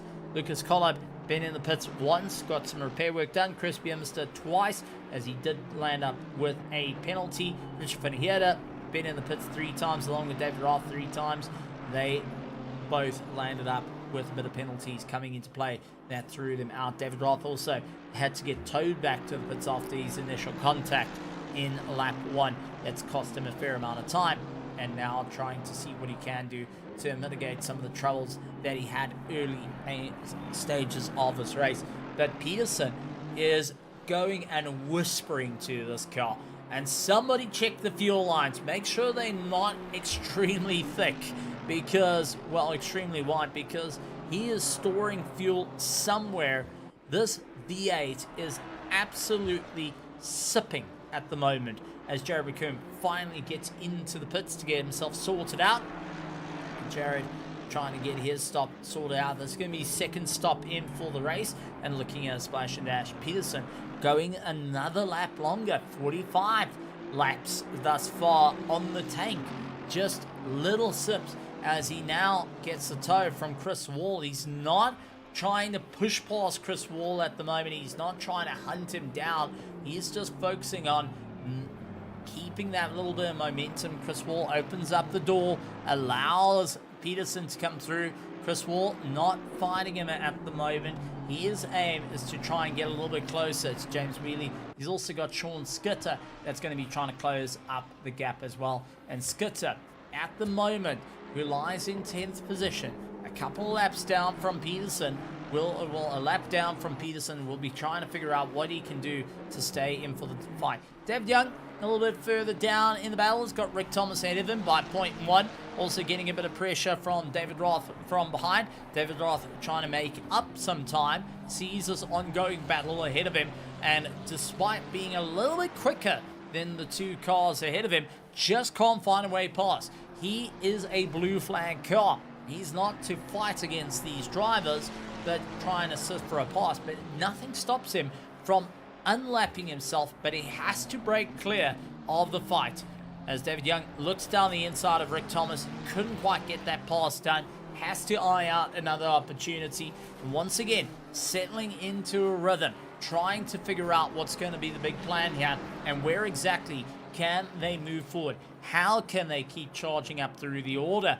And at the moment, Rick Thomas doing everything he can in the McLaren to try and maintain his drive. So a solid bit of driving coming in from the Extreme Sim Racing team against David Young, but he will have to try and move forward as Chris Biermester landing up with a yellow flag, and it looks like he's visited dirt at Leocorp yet again, getting it wrong, trying to rejoin the circuit, get himself going, will try and clear on ahead, as that's one of his own teammates coming through him, and Wepner going and seeing and saying, right, go, go, go, go, go. I don't want to be held up by you.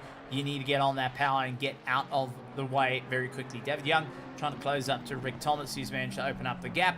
And now you also do have David Roth, who's slotted himself in between the two and will be moving forward. Sean Skitter of the Logistical Nightmare Racing team fighting out against Chris Wall of the Logistical Nightmare Racing team. It's teammates upon teammates, and I don't think there's going to be too much of an argument here. Two different classes in play. Skitter in Pro, Chris Wall in Am at the moment, both contending for the championships either side. As Chris Wall hunts it down into Learcorp, trying to maintain the drive. He's trying to close up to James Wheely, but also doesn't want to go and foul up Skitter at the moment. Skitter clears on by and now continues on the toast. So the two LNR cars now pull each other along. Skitter trying to make up some time after being in the pits twice as he maintains the drive. Rafa Sosa in second place. James Wheely getting into the pits. Clips the wall on the inside, ironically enough. Chris Biermeister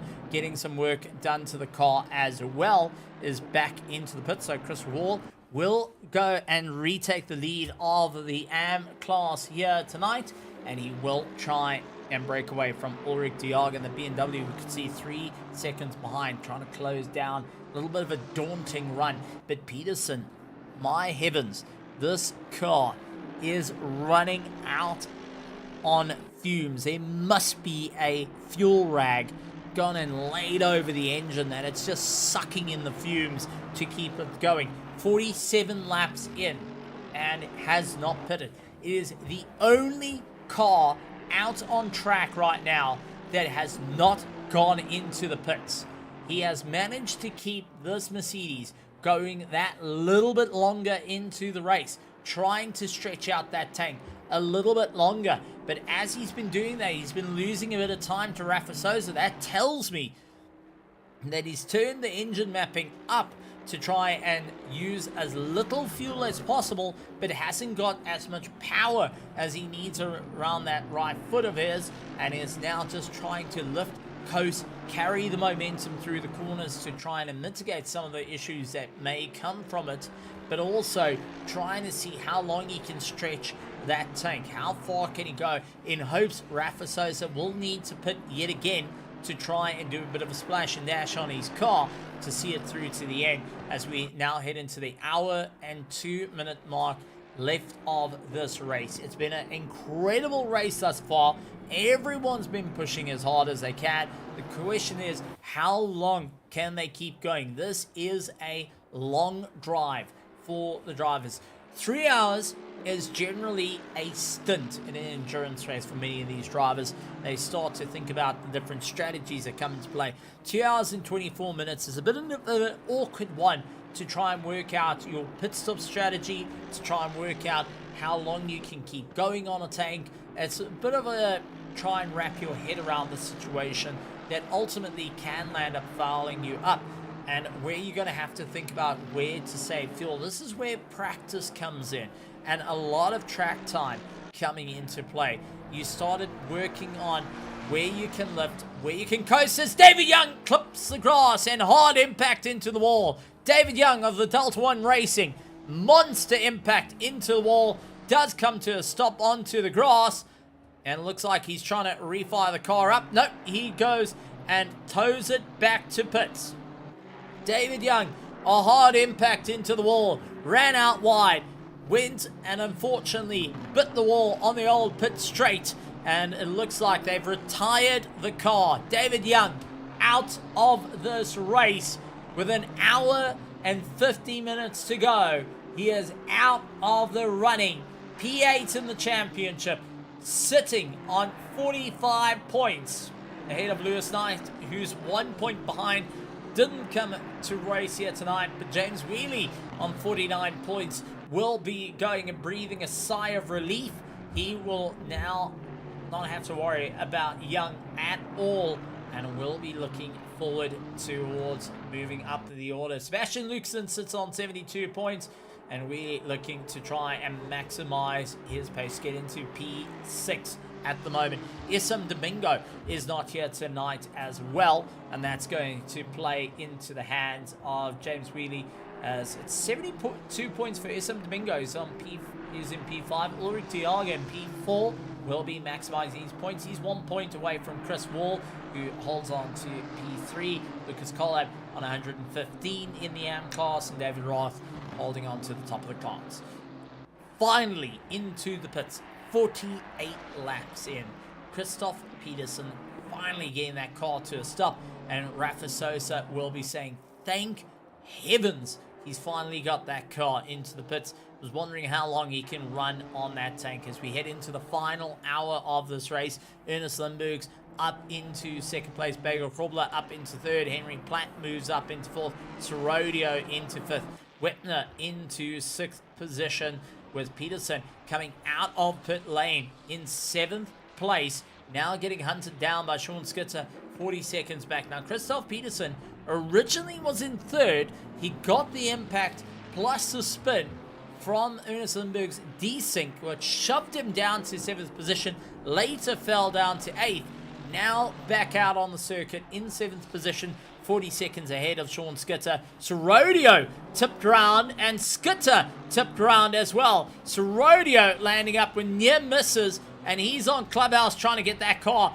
back up and going. Skitter clipped onto Cheetah. He's trying to get himself going. This has just flipped the script right the way around, and we're going to try and get a bit of an eye on it. So this is Sean Skitter's mistake, going and running in towards Cheetah. He gets bounced into the dirt and landed up getting turned around, and a near miss for James Wheatley, as in through Clubhouse is where Sorodio got it wrong, nearly clipping into a couple of cars, got it turned around, and now trying to get going as Christoph Peterson will swoop in and take that 6th position. Sorodio will drop to 7th and trying to cool those tires down to see what he can do. Peterson 0.4 of a second up, and it was a tandem getting it wrong that changed things up. Henry Platt onto the back of Bagel Krobler, trying to push a little bit harder and see if he can get into the fight. Now Platt has been a little bit further back to try and fight it out. This time round though, all looking as a positive result. Bagel Krobler, who has been on a solid run to try and climb through the order, has been trying to stay towards the front. He was fighting out against Sean Skitter, now finds himself fighting out against Henry Platt, a teammate in endurance racing here on ACC, along with the likes of Jared Raccoon. Henry Platt knows the tactics. He's communicating with the team. The Moscow Motorsport and Team Wolf have been chatting with one another and ultimately now find each other out on circuit, and both drivers can't really be nice to one another, as Krobler is second in the overall championship for the ERA Masters, and Henry Platt is 4th in the championship. Lindberg's is in P5, Peterson is in P3. Both Krobler and Platt find themselves ahead of Peterson at the moment to try and maximize points. Lindberg's is up the road in second place, 22 seconds up the road, and Rafa Sosa holds on to the lead of the race with 56 minutes remaining of this race. You've now got to start thinking, with friendships aside, championship put forward, you're looking at an overall championship, you're looking at a class championship for the pros. Krobler is in P2, Platt is in P4. They need to try and keep going to try and close down on Lindberg's and Rafa Sosa to maximize their points in the championship, but at the same time they can start taking away crucial points to sway the championship in their favor.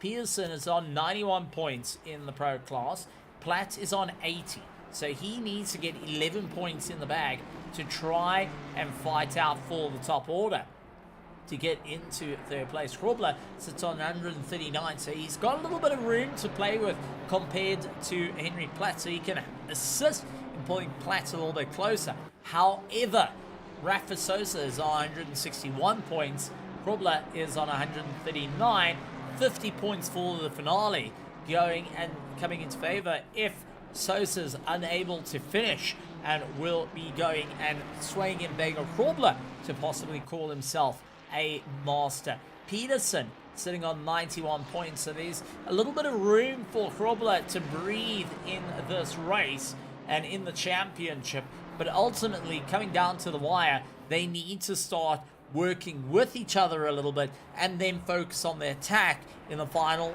half hour. And we're down to, it's 34 minutes past 7.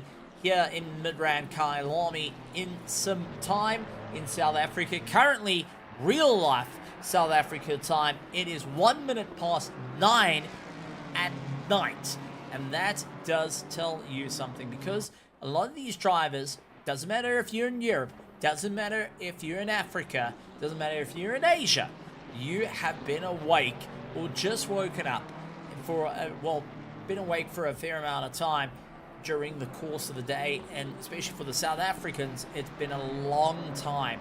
They've been through a very long, cold day, and it hasn't been the easiest running. For the Europeans, it's been extremely hot, high temperatures coming into play, and that has also put a bit of strain on the drivers as well. You don't get to think about the real life aspects that start to rack up and start to affect the drivers over a long run. And the real life aspects come into it. That picnic you joined with the family, that trip to the movies with the missus, that little bit of a conversation, visiting the in-laws, and that took a couple of hours, or possibly waking up at the crack of dawn to try and carry through. I mean, for David Roth, it's heading towards the afternoon now, and he is sitting out in America trying to keep it going.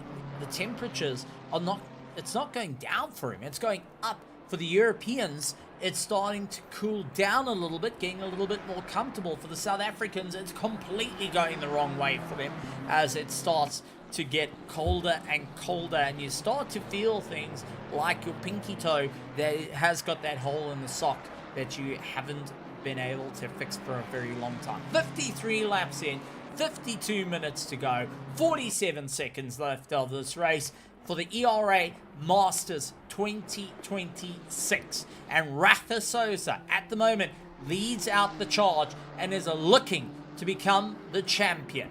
He is looking to become the very first ERA Masters champion. Ernest Limbooks holds on to second place with Begor Grobler in third. Henry Platt keeping the pressure, holds on to fourth. Part of our Invitational, Herman Wetner leads out those and rounds out our top five. Christoph Peterson in sixth position, managing to gain a position over Andre Sorodio, who's now got Mahath Musa keeping a bit of pressure on the back of him. Mahath Musa down in 14th, but is hassling his own teammates along, saying, come on, buddy, you got to get going. I'm losing a bit of time here. Otherwise, you get going, or I'm getting around you. 8th place, leading out the AM class, is Chris Wall, with Ulrich Diaga running in 2nd place in the AM class, trying to make up some time. 4 seconds separating Chris Wall and Ulrich Diaga as it stands. Rick Thomas rounding out our top 10 and 2nd of the invitation. Sean Skitter down to 11th position, was fighting out for 2nd and 3rd, now finds himself way down the order and is absolutely trying to tear into the gaps to see if he can move forward. He's done a 2-stop. He landed up spinning as Cheetah going and taking a chomp out of the Honda NSX. Jared McComb a little bit further down in 12th, holds on to 3rd in the Invitational class. James Wheatley holds on to 3rd in the AM class in 13th position, ahead of Mahath Musa in 14th, and Lucas Collard trying to make up some time in 15th. After that, a little bit of a lengthy repair work done to the car after damage at lap 1. He's been trying to pick up the pace. Chris Biermeister holds on 16th with Richard van Heerden serving all the penalties that come to play, fixing the car after a bit of time. He's still circulating out there in 17th to see it through to the end. He's seen the green, he wants to see the checkered, and David Roth running out the field, who was the first car to tow back to the pits after the impact at Barbecue, now trying to find his way past Ulrich Diaga, trying to see where exactly he can move on forward. David Roth, who leads out the AM Championship, now starting to see it starting to slip out of his reach, and he can't do a darn thing about it. He's 1 lap down on 17th position. Rich van Heerden 1 lap down on Chris Biermeister and will be trying to fight his way through, but he's also 3 laps down on the leader, Chris Wall, of his class. Henry Platt keeping the pressure onto the back of Begor Grobler as the night falls over here at Kyalami, and you start relying on the headlights a little bit more to move forward.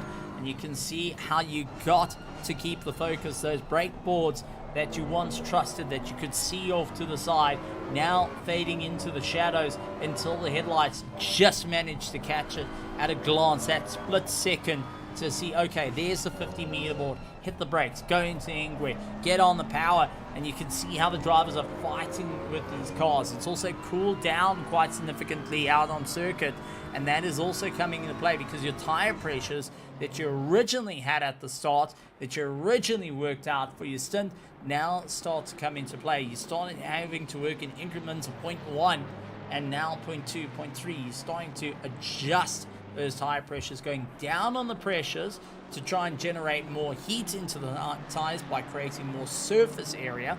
So think of it this way: when you're driving along, if you're out on the highway and you're trying to get as much heat into these tires as possible, by creating more surface area, you're going to try and generate a little bit of heat. But you also don't want to get too cold. You're also going to start looking at pushing pressures up as well, depending on how you're wanting the car to react. And that's where the drivers will be talking to the crew chief, saying, look, I need to go up by 0.1 on one side versus the other to try and get temperatures to equalize, pressures to equalize as well, to move on forward. As James Wheatley fouls up Herman Whitner, and now it's Christoph Peterson who tries to get around Whitner. Couldn't quite get the drive through the S's. Had to wait out that little bit more. Wheelie out in the Lamborghini just held his line, allowed the drivers to come through. Peterson looking for a top 5 right now. Needs to clear past Herman Whitner and see what he can do, as the two Project Vapor cars right behind Sorodia and Musa assisting each other along. They're just going to follow suit at this stage of the game. They're not in too much of a rush to move forward. Rick Thomas being overtaken by Sean Skitter. He's able to make up a little bit of time. Sean Skitter, after a crucial mistake that happened at Clubhouse, is now trying to fight back in towards this. He's into the top 10, but is now trying to claw back time that was severely lost. Herman Whitner looks in his mirror and he will see Peterson trying to make up a bit of time. He goes to the middle of the circuit, cuts back to the right-hand side to go and cover off the racing line, hits the apex just fine.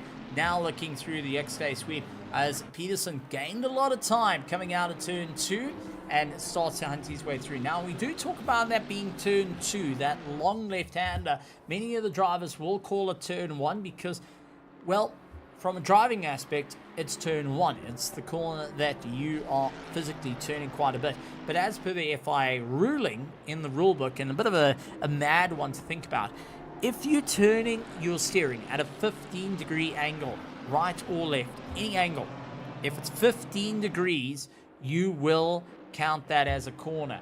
Now, a track like Kyalami, that kink actually counts as a corner. Drive-through penalty coming in for Chris Biermester for track limits exceeded, and he will have to serve that within 3 laps or get a risk of disqualification. And that's not what he wants to be dealing with so late into the race. 46 minutes remaining of this race. Drive-through penalty is going to be extremely punishing for him, and it will allow Rich Pinheiro, who's 16 seconds behind him, to gain that little bit of time and look to go back on attack. David Roth as well is going to be looking and licking his lips on that opportunity. He's 45 seconds behind Rich Pinheiro and will be seeing an opportunity to clear on by as well. Richard will clear Chris Biermester, who serves a drive-through penalty. Not the first time Chris has landed up in the naughty corner. A stop-go 30 going and affecting him. A drive-through now coming into play as well. Chris having a little bit of a nightmare time out there. He kept a solid run to move forward, and do my eyes deceive me? Oh my word. I'm gonna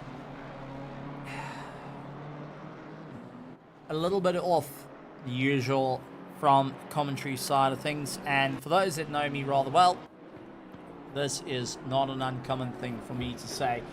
And taking a look, Chris Biermester, after getting the drive through, pulls into the pits, and he has left the server. Now, before I touch on to that, Rafa says does pull into the pits. 3-second pit stop, so he has been burning more fuel than planned. That's costing him a bit of time, and Innocent Books will take up that top spot. But for the Extreme Sim Racing team, and I know Chris Griff is busy watching, I know there's a little bit of talking in the background as well from the Extreme Sim Racing team. Now, Chris Beermester has had a nightmare of a race. Perfectly agree on that one. And it's never nice to land up going through the pits multiple times. You're seeing that the opportunity to really move forward not working out in your favor. But I say this with every fiber of my being and every little part of me as Herman Whitner pulls into the pits. You've seen the green. It's the final race of the season for the ERA Masters. You're representing a team. You have gone through so much time in this race. You've dedicated so much time to this race to make it work and to fight it out. To end on a DNF just doesn't work. So, for the Extreme Sim Racing team, to those that are listening out there, and I know that are currently streaming out their point of views, and if you guys are listening to this as well, which I know you're probably listening in the pits, this is a call to Chris Beermester. Chris, you saw the start. You saw the green. It's the final race of the season. Yes, you've had a problem. You've gone and fought it out thus far. But that being said, you're on home soil. Kyalami, Midrand, South Africa. It's your circuit. It's our circuit. The Springboks have gone and won the weekend's rugby. Some incredible racing out on track with Henry Platts and Bego Krobler fighting out for position. Two of them trying to push on forward. Your teammates are out on circuit to throw in the towel after seeing the green with 42 minutes left in this race. It's not worth going and quitting. Chris Beermester does get back in, and I'm glad to see it. I was about to call him out. I was going to say, Chris, what on earth are you doing? Going and throwing in the towel. I've never seen Extreme Sim Racing have a quitter.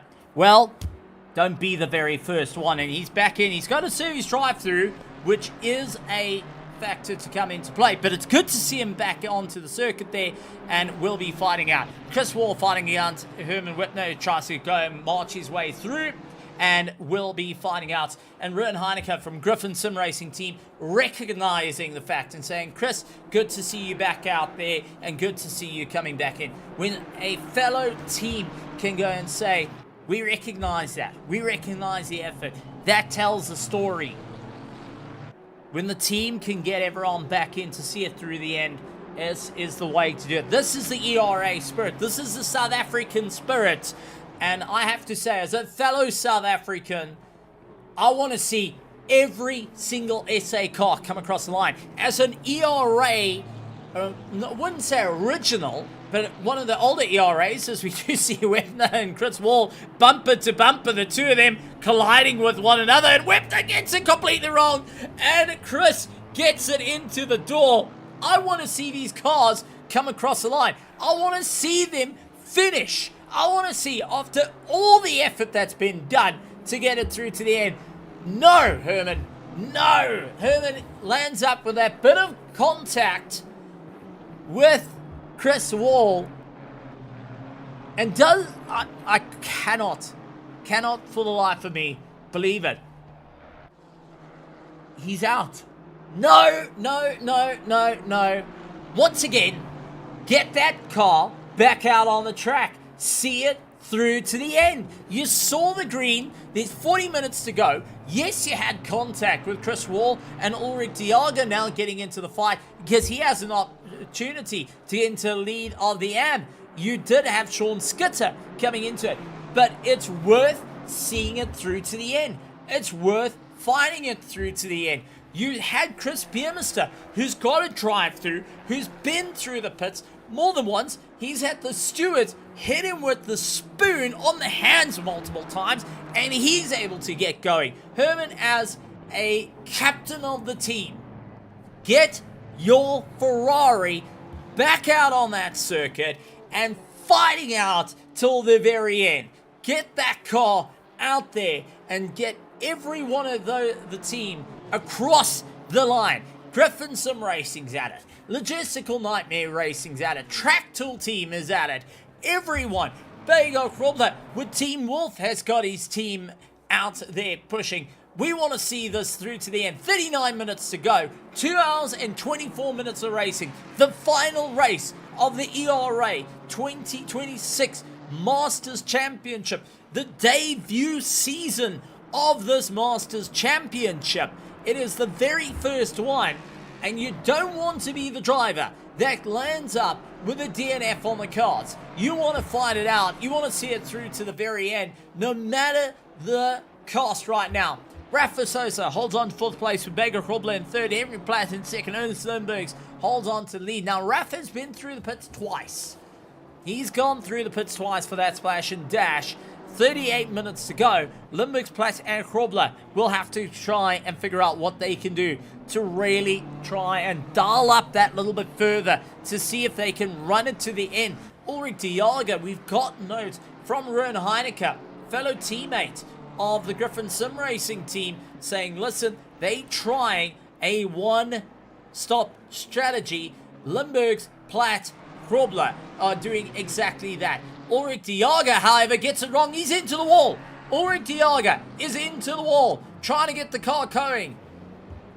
This is going to be a bit of a battle, as he's got a bit of damage to that car. Question is, how bad is it? We go on board. You can see a little bit of damage to the front windscreen. The car really battling to get in and out through the corners. He's going to have a very, very long race for the next 37 minutes. But not having an easy time there. He just clipped the grass on the left-hand side that spiked him into the wall on the right hard enough to damage the car. And now we'll be fighting out for the lead in the AM class. Can he get this BMW that, well, the Beaver Teeth has been chipped now to try and fight it through to the end and keep ahead of James Wheatley out in the Lamborghini. Chris Wall, who went in through pit lane to get his car repaired after having contact with Herman Whitner not too long ago, and Chris Biermeister needing to serve his drive-through. He's still out there, and I do want to give respect where respect is due. Chris Biermeister, a driver that threw in the towel, called it quits, but thanks to you out there in the virtual grandstands, thanks to the team going on the comms and saying, Chris, see it through to the end, is going to go and fight it out. And I hope Herman Whitner is watching this. In that blue Ferrari of his that he took in, I want to see Herman get his backside back in the seat and back out on the circuit to join the rest of his teammates out there. Rick Thomas, Jared Bakumin second of the Invitationals, and we will see Chris Biermeister serving his drive-through penalty to try and get it out of the way. Ulrich de Jager leads out the AM class and is suffering with a lot of damage on that BMW, and you can see how it's just not turning out underneath him. Lindberg's into the pit. This is a crucial moment because now Henry Platt takes over the lead of the race. Begor Krobler will take over second, and Rafa Sosa, will he get past? He does. Rafa Sosa up into third, 1 second behind Begor Krobler. He's done 2 stops with this car. He can push it to the end.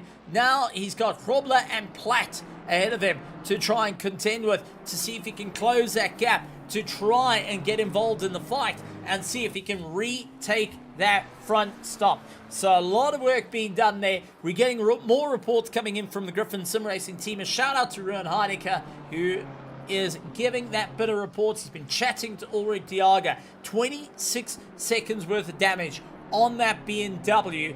And it looks like Ulrich de Jager is saying it's 26 seconds worth of damage we can deal with when we get this car back home and into the garage. Right now, it's 26 seconds worth of damage that I'm going to have to drive through right now for the next 34 minutes and 47 seconds because there's not enough time to get that car back into the pits and get ahead of James Wheely in the Lamborghini and Chris Wall as well.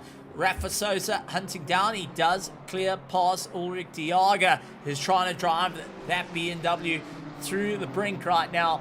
And honestly, Ulrich Diaga, the amount of damage on that car, you can say it can be used for spinning here in South Africa. Bego Krobler, looking in his rearview mirror, sees Rafa Sosa on the back of him. Rick Thomas pulls into the pits to get his final stop done and dusted for the race, and will be continuing onwards to try and move forward. Ulrich Diaga will get past Rick Thomas. Jared McComb will get past him as well. Rick Thomas now second in the invitational class, still having an option to get back out there and really push a little bit harder. Just doing a splash and dash to see him through to the end. Rafa fighting out against Bego Krobler. Bego is going to be eating into that reserve that he has got in the tank to try and run that little bit longer, and ultimately that is going to start to foul him up.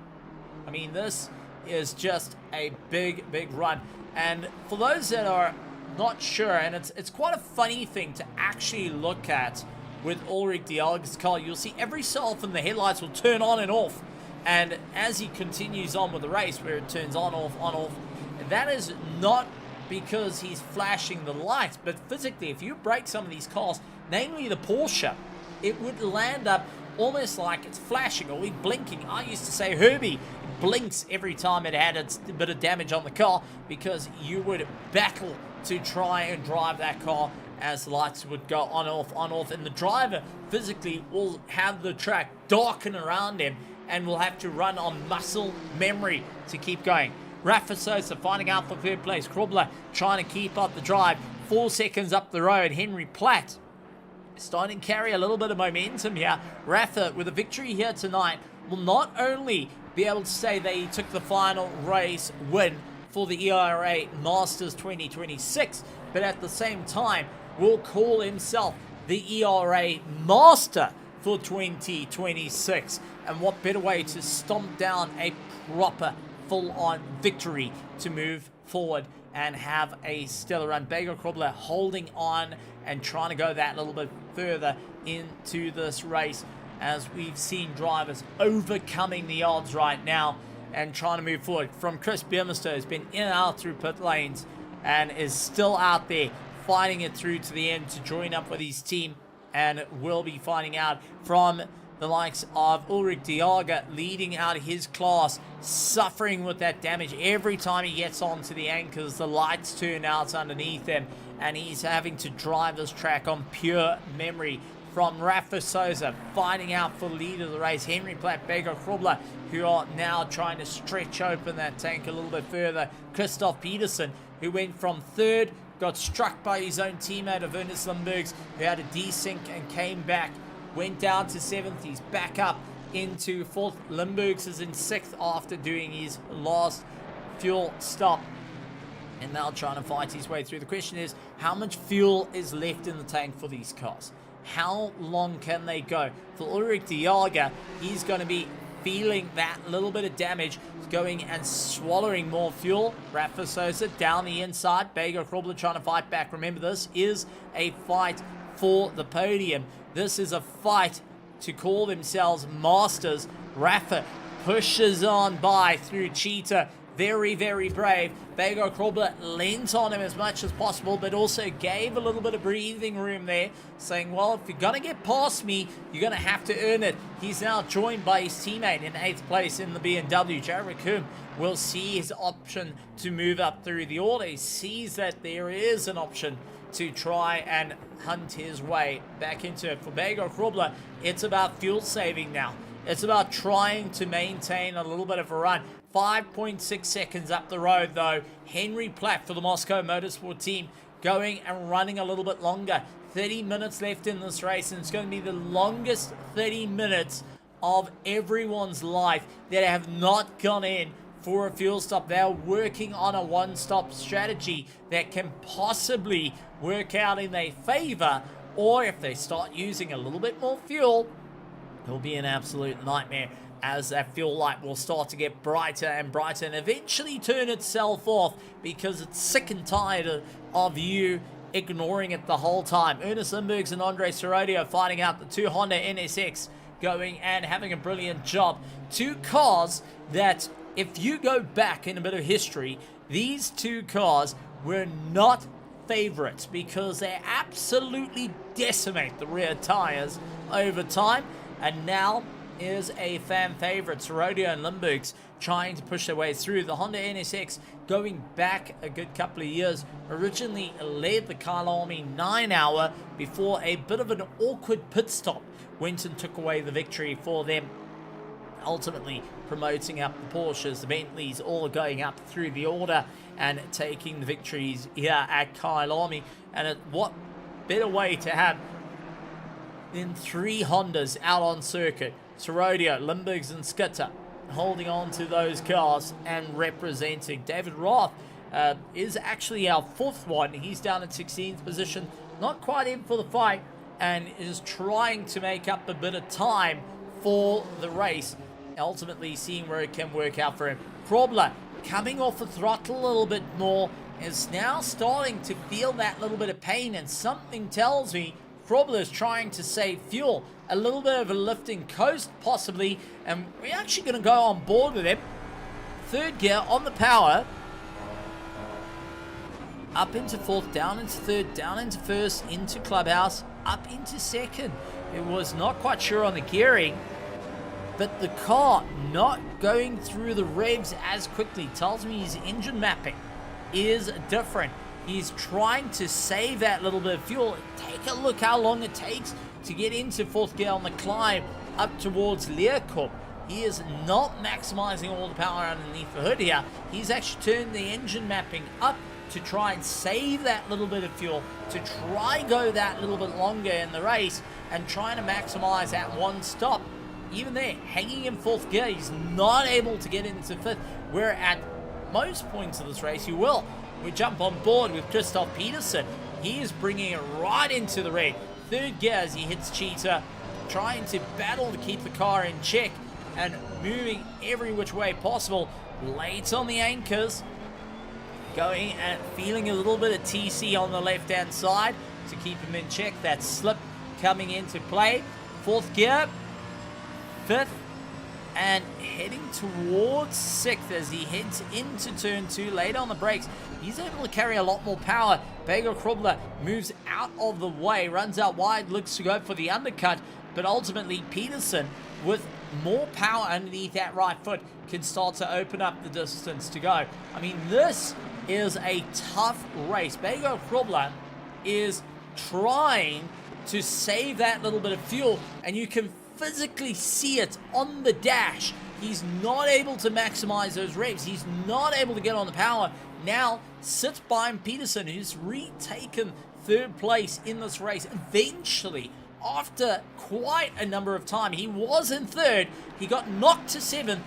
Finally, with 26 minutes to go, has got back in towards the podium, and Bagel Krobler trying to utilize that toe to pull himself along, to try go that little bit longer in this race to see what he can do. Henry Platt, last lap time of 42.1. He was able to go a little bit quicker. Rafa Sosa, however, sets the fastest lap time of the race with a 140.7, and that is in darkness. He has gone even quicker in darker and colder conditions, and now trying to close up to Henry Platt. Platt now trying to push that a little bit harder. The question is, has he got enough in the tank to really go and stretch it out that little bit longer, to go that little bit of an extra mile at the moment?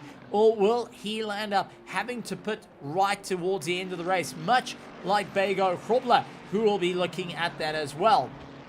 So far, the only drivers have done a single stop during the course of this race: Henry Platt, Christoph Peterson, Bagel Krobler, Andre Sorodio, and Ulrich Diaga are the only cars that are on a single stop strategy thus far. Rafa Souza's done 2 stops thus far. Ernest Limburgs has done 2 stops. Skit has done 2 stops. Jared Coombs has done 2 stops. Myeth Musa, James Wheely, Chris Wall, Lucas Collab, Rick Thomas, all done 2 stops during the course of this race and have been trying to fight their way through.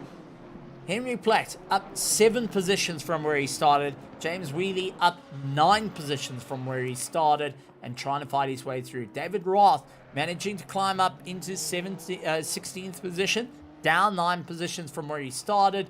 He started in 7th, he's now in 16th, trying to fight his way through. He's been through the pits 3 times.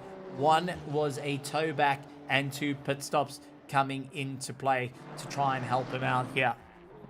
But our drivers trying to go that extra mile, starting to feel the pressure. Rafa 1.2 seconds behind Henry Platt. He is absolutely reeling in Platt every which way possible. Ulrich de Jager 6 seconds ahead of James Wheely.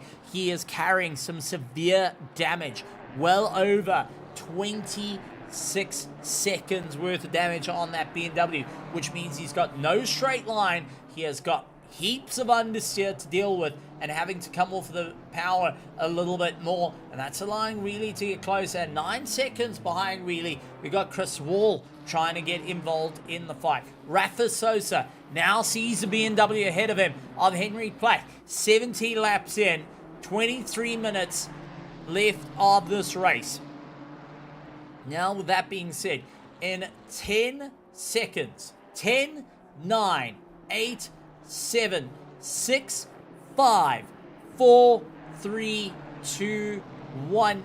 These drivers have done well over 2 hours and 1 minute's worth of driving. 70 laps around Kailami for the final race of the ERA Masters 2026. And we are down to the dying minutes of this race. It is 6 minutes past 8 sometime. It is dark out in Midrand. Eskom has turned off the lights, and now it's time to try and move through. And for any South African hearing that, a little bit of a giggle has come by for those that are across the waters and not quite sure about Eskom. You can be thankful about it, and you can be thankful that the power outages are not affecting you. Midrand is synonymous, especially in the late 2010s, has been going through some of the worst power outages that you can think of. I think the longest power outage at Kailami, so the amount of time that there's no power, it's completely dark, was up to a week at Kailami and out in the Midrand region.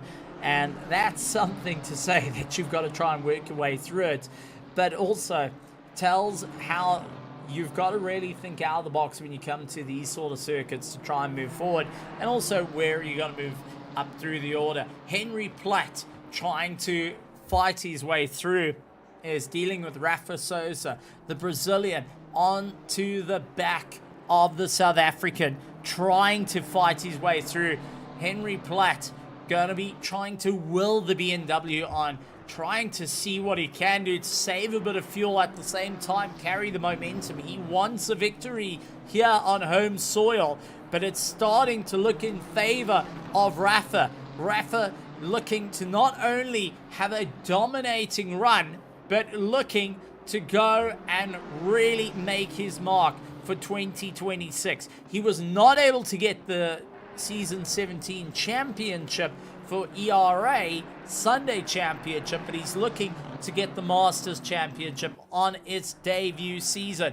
David Roth into the pits to get himself sorted with the final 20 minutes and 37 seconds left of this race. Henry Platt, elbows out racing right now, trying to hold the line against Rafa Souza, who continues to try and brawl it out behind him in second place, just biding his time. He knows that he's got enough fuel. He knows he's got enough in the tires to go and keep moving on. But he also can see Henry Platt has done 1 stop and will be trying to find where can he get by.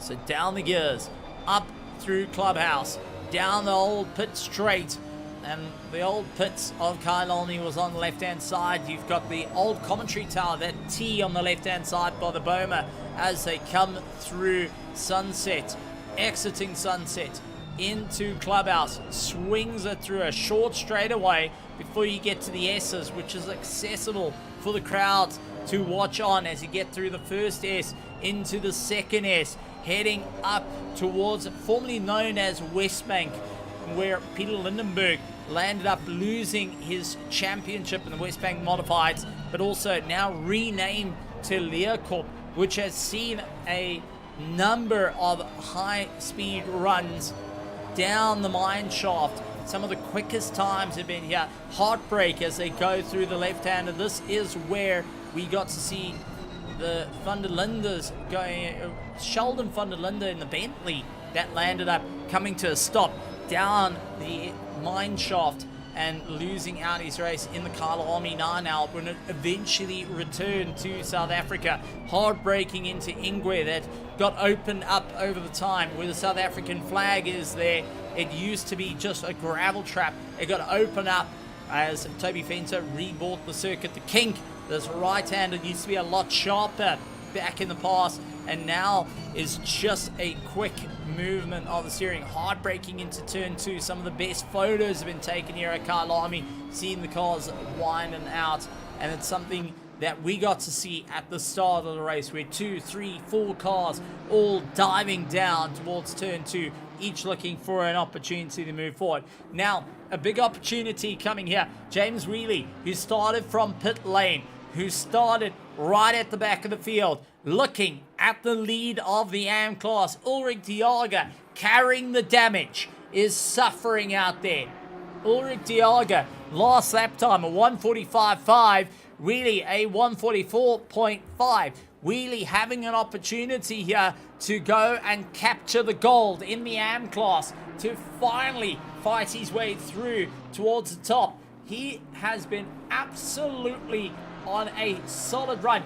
P7 in the championship for the AM class, and slowly but surely been making some headway. He is P18 overall in the ERA Masters, and now sees the back of Ulrich Diaga and is starting to sense an opportunity to go for the final win of the season. Wheely, who's P7 in the championship, looks to usurp Sebastian Lucasen, Isam Domingo, and look to put the pressure on Ulrich Diaga, who only sits on 101 points right now and is trying to stay alive. He is trying to fight out against the Lamborghini of James Wheely, the BMW, the Beaver that is looking far second hand after slamming into the wall. The Griffin that is looking to try and see it through to the end is fighting against the Raging Bull. The Track Tool team in the Bosch colors trying to close up that distance. And I know the Track Tool team, Christian Fengler, will be on the comms, busy cheering on, telling James to go for the scene to get it done. Richard van Heerden also looking to move forward. Rick Thomas is slow out of the corners. Richard trying to go for that 14th position, seeing an opportunity in the dying seconds as we do have a change for the lead. Ulrich goes wide out of turn 2. James gains the position. Ulrich Diaga succumbing to the damage, can't fight out. James getting into the lead of the race. Ulrich Diaga trying to fight back, but I think it's now about damage limitation in the championship. He is not able to get that pace underneath him. James is opening up the run. He will get told no pressure from behind. Go to maintain a solid drive.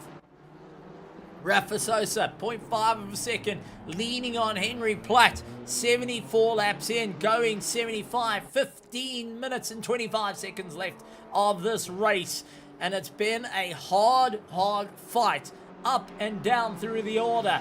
Our drivers have been really looking to move up through the order as, Henry Platt gets it wrong. So does Rafa. Rafa miles off into the dirt. Platt gets going, But what is going to happen? Peterson passes Rafa Sosa.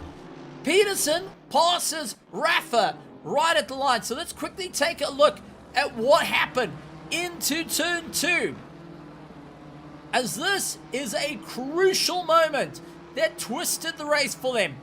Late on the brakes, and Rafa, short-sighted, missed his brake marker, clipped into the back of Henry Platt, landed off into the dirt. He watched the brake lights, didn't go and register that, hang on, the 50-meter mark has just left me 10 meters back, and now he sees himself in third place with Christoph Peterson, a driver that dropped down to 7th, sees himself in second place, chasing down Henry Platt, who just got that knock. Rafa, who's going to be kicking himself to try and bring it back, holds on to third. Our top 3 of the Pro Division now fighting it out, doing everything they can to fight it from the brink. Brago Krobler in 4th place, 6 seconds back, will be sitting, waiting for his opportunity. Chris Wall clears past Ulrich Diaga, who falls down into 3rd in class, and will be looking in the mirror, seeing Lucas Collin, another track tool team, to come at him and look to try and get that pass done and dusted. Our top 3 now in for a fight for their life. Rafa, Peterson, and Platt trying to stay alive as Peterson looks down the inside into turn 2, trying to get the pass. Henry Platt slams the nose on him. Sorodio with a drive-through, and it will be serving that, unfortunately, for Andre Sorodio. A top 10 is looking to be off the cards for him here after scoring a drive-through for track limits exceeded. Platt trying to stay alive, holds the inside through Sunset. Peterson trying to look around the outside, and Rafa Sosa trying to find the door to get on by. Whether it's a doggy door or whether it's for an entire car or a person, he is seeing every opportunity. But Platt having to get his elbows out, left, right, and center. BMW, Mercedes, and Nissan fighting out for the lead of the race as it comes down to the wire. Henry Platt fighting for the honors of the South Africans, looking to try and stay towards the top. Peterson slips down to 3rd as Rafa got the launch up into Leeuwkop, and now hunting down Henry Platt, who previously was holding him back. And we saw Rafa go and outbrake himself into turn 2. Will try and fight his way through. Lucas Collin looks towards the inside of Ulrich Diaga, couldn't get that pass done. Ulrich trying to hold on to the final step of the podium with a lot of damage to the car. Lucas Collin knows this damage. He had it at the start of the race and had to get that car sorted out. Looks towards the inside through the S's, clears past Ulrich Diaga, falls off the final step of the podium in the AM class. He's tried to put the fight, but the damage just succumbing and becoming a little bit of a problem out there. Platt and Sosa fight out. Peterson breaking away from them, trying to find a little bit of time as they fight their way through. Platt holding on to the lead of the race. The South African not looking to lose out to the Brazilian, trying to guard the line as the German of Christoph Peterson stays in for the fight, trying to see what he can do. And right behind them, ironically enough, David Roth, who leads out the AM Championship heading into the round, is just watching this monumental, this titan battle ahead of them, and will be looking to see what's happening. Chris Wall closing up to James Wheely. We have got fights all over the show, and everyone looking to make one solid impact as we enter the last 10 minutes and 43 seconds left on this race. It has been a wild one.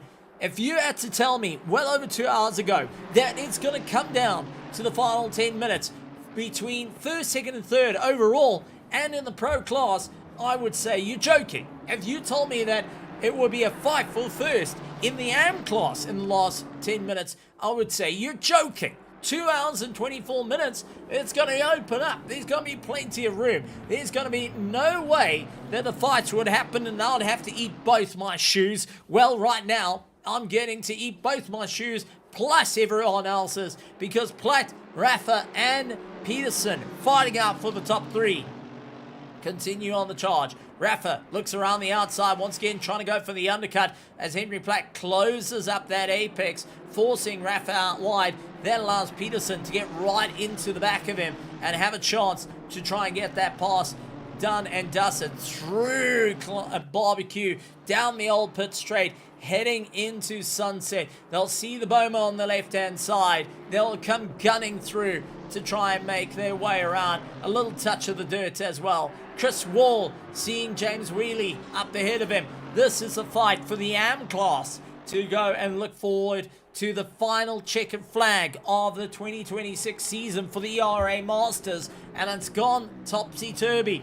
Ulrich Diaga, who was fighting out for so long, unfortunately the damage getting the better of him, loses out a little bit of drive and loses out that final step on the podium to Lucas Collab, which means Track Tool Team currently sits in first and in third of the AM class. Henry Platt for Moscow Motorsport, Spirit Onyx Team in second, and Fear the Bones in third for the pros, fighting it out. Jerry Rickoom leads our Team Wolf for the Invitational class, with Rick Thomas of Extreme Sim Racing and Chris Biermeister seeing it through to the end for the team. Will hold on to the third and final spot of the Invitational with 8.5 minutes to go.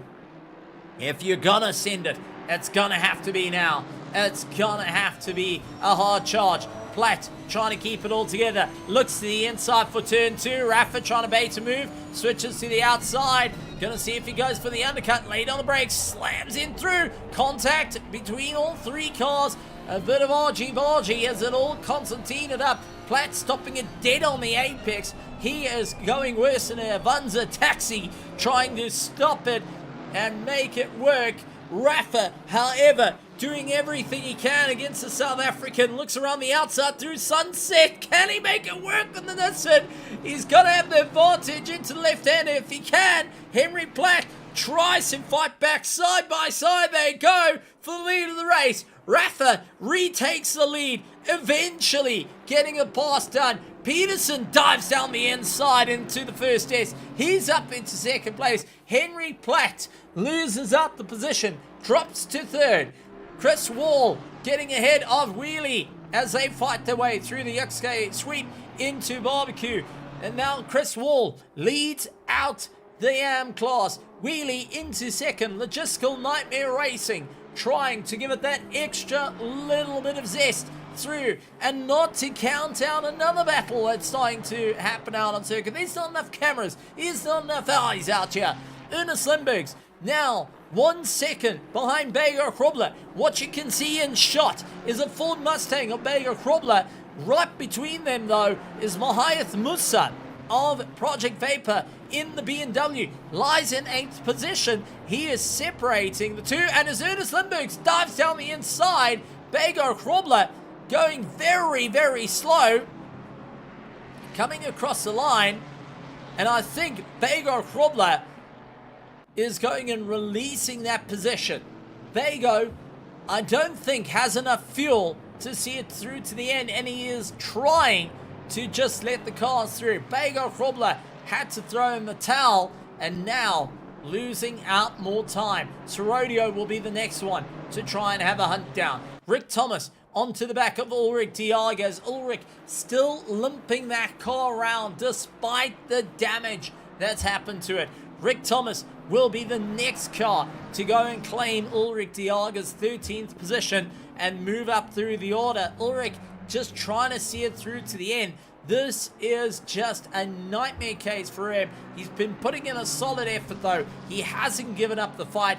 Rick Thomas of the Extreme Sim Racing team is currently lying second of the Invitationals. He dives up on the inside into turn 2 and gains that 13th position, fighting out against the Griffin Sim Racing team. What a absolute drive on both their parts. James Wheely mounting the curb on the way through Sunset, gets it out of shape. He is fighting to close up to Chris Wall. He is absolutely doing everything he can to try and take back the top step of the podium for the AM class. And as Sumo says, cinema, absolute cinema happening out on the circuit. And I have to completely agree on that one. It is cinema. 1 second separates Rafa Sosa and Christoph Peterson. 1.8 seconds separates Christoph Peterson and Henry Platt, who are trying to find it out. 3 seconds between Platt in third place and Limburg's in fourth. Bagel Krobler 4 seconds back from that, is dealing with Sorodio trying to make up some time. We are keeping an eye on the battle of the track tool team of James Wheely, trying to close up to Chris Wall, who holds on to the lead of the race. Lucas Collab trying to hold on to that third place in the AM class and seeing what he can do. We have got back and forth battles, 2 hours and 24 minutes worth of racing, and these drivers having to knuckle down, really start to drill down into the nitty-gritties of their racing. And it's too late to go into the pits now to get your car sorted out.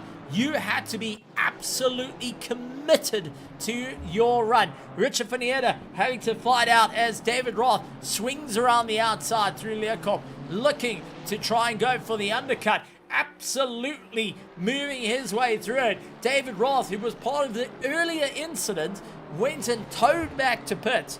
Was at the back of the grid, 2 laps down, now finds himself in 16th position and pulling his way up. Sean Skitter pulls into the pits. He did not have enough fuel to see it through to the end. Skitter into the pits, as we see David Roth bailing into the dirt, trying to get past Richard Finietta. He's going to lose out time, but Skitter in the pits jumps off the jacks. Mahath Musa is going to come through and gain a position as Skitter slips down to 8th.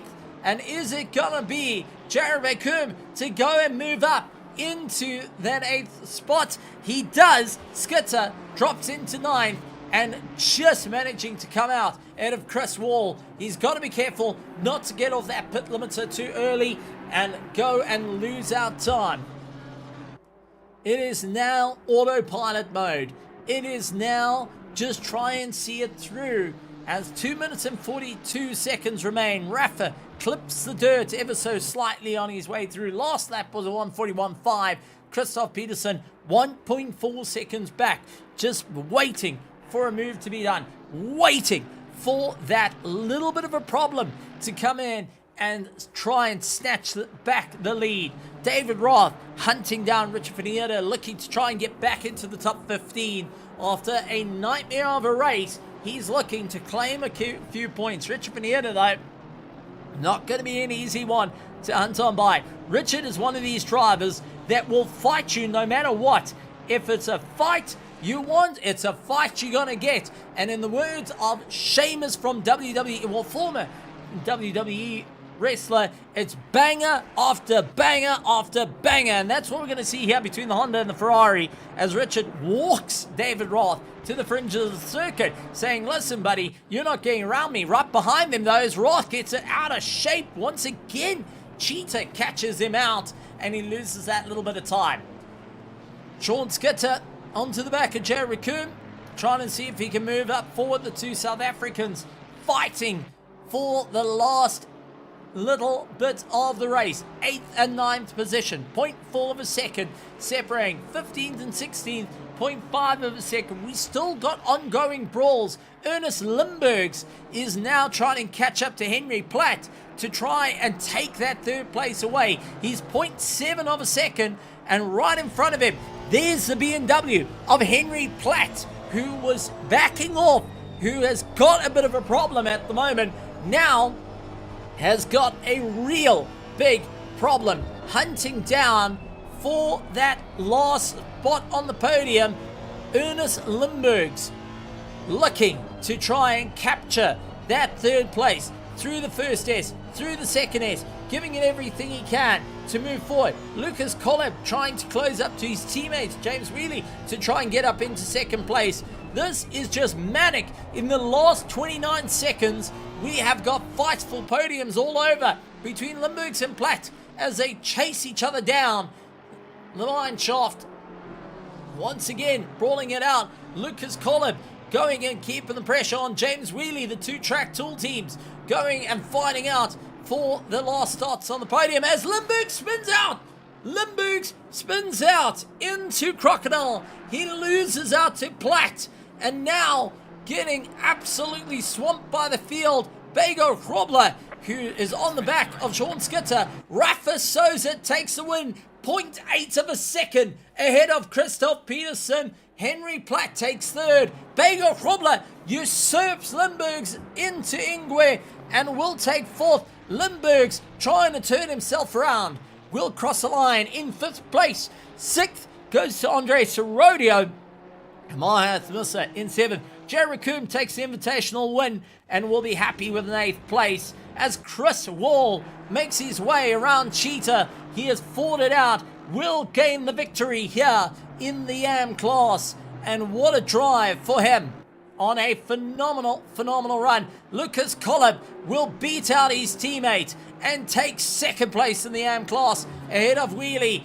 From damage, broken and bust, he manages to put himself on the podium. What a drive. Rick Thomas will see it through to the end, and Chris Biermeister, despite everything, sees the checkered flag, will be happy. Ulrich Diaga, after driving with 40 minutes and severe damage to the BMW, will come across the line. The Griffin is hurt, it's limping, but comes across the line. Ulrich Diaga sees it through to the end.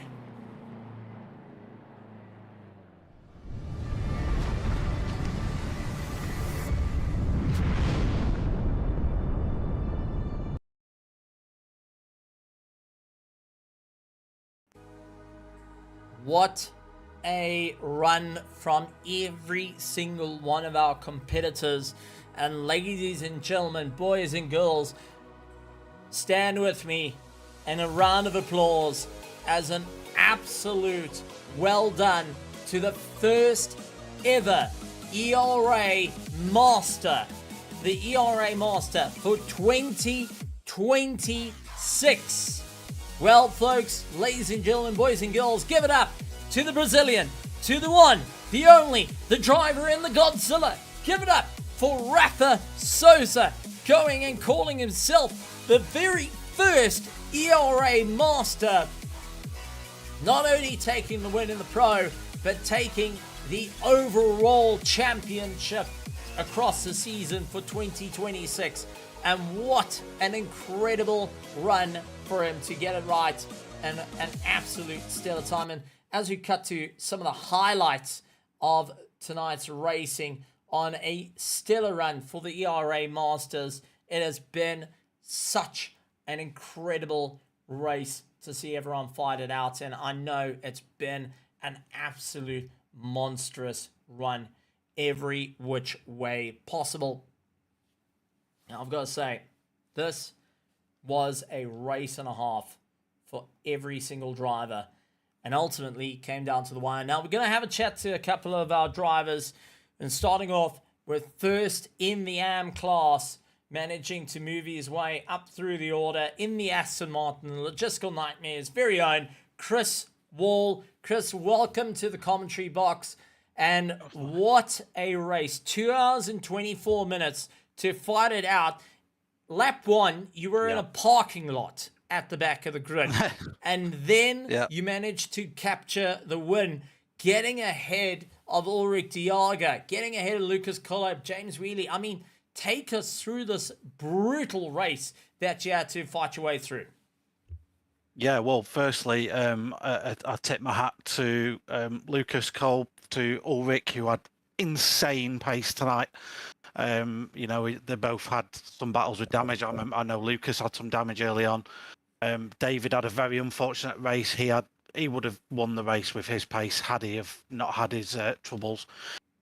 Race for me, yeah, like I said, I was standstill, T4, something like that, lap one, and then it was just a case of trying to look after the tyres. I messed up on strategy a little bit, so I was fuel saving like a mentalist in the second stint. That was my mistake. I'd not practiced. And then I had a bit of an incident with someone who came out the pits and decided that the side of my car was a nice place to sort of spend some time. So I had a bit of an incident there, had to pit, fix some damage, and then the last 40 minutes, I was chasing down James and Ulrich with Lucas breathing down my neck. So yeah, it was very sweaty. I've got the aircon on, but I am absolutely baking in sweat right now. With that being said, Lucas managing to finish up in second place, but you're managing to hold on to P3 in the AM Championship for the first ever ERA Masters, and that by itself is a monstrous feat to go through. If you had to look back at this season, that you had to drive through a variety of cars, from GT4s and M2s, I mean, take us through what's running through your head right now. Yeah, well, 2 of those races were a complete non-starter for me because of other commitments and stuff. So, I really enjoyed the other week when, we had that. But there wasn't a lot of us, but the battle with Rafa and everyone else at Silverstone tonight was a little bit different because there was a lot more thinking involved. It was a longer race. You were fuel saving, you were lifting and coasting. It's been a really fun championship. I just kind of hope there was more drivers that stuck around for the long run. But I'm sure once people see the sort of racing and competition and everything that's on offer, more people will come. But yeah, I've really enjoyed it, and obviously a big thank you to everyone for putting it on throughout the season as well. Thank you for your time and efforts that you spent doing it. Absolutely wonderful stuff. Before I let you go, anything you would like to say to the drivers, to the teams, everyone in the background that has gone and been part of the show, to your team that's been putting in a bit of support? We saw you and Sean Skitter sharing the track with one another, fighting out at one stage of the game. Anything you would like to say in closing from your side, as now you've managed to capture the bronze here in the AM category? I just wish it was a different colour, obviously, but no, thank you again to everyone behind the scenes. These events require tireless efforts of a lot of people that work unseen, so a thank you to all those guys. We couldn't do it without you.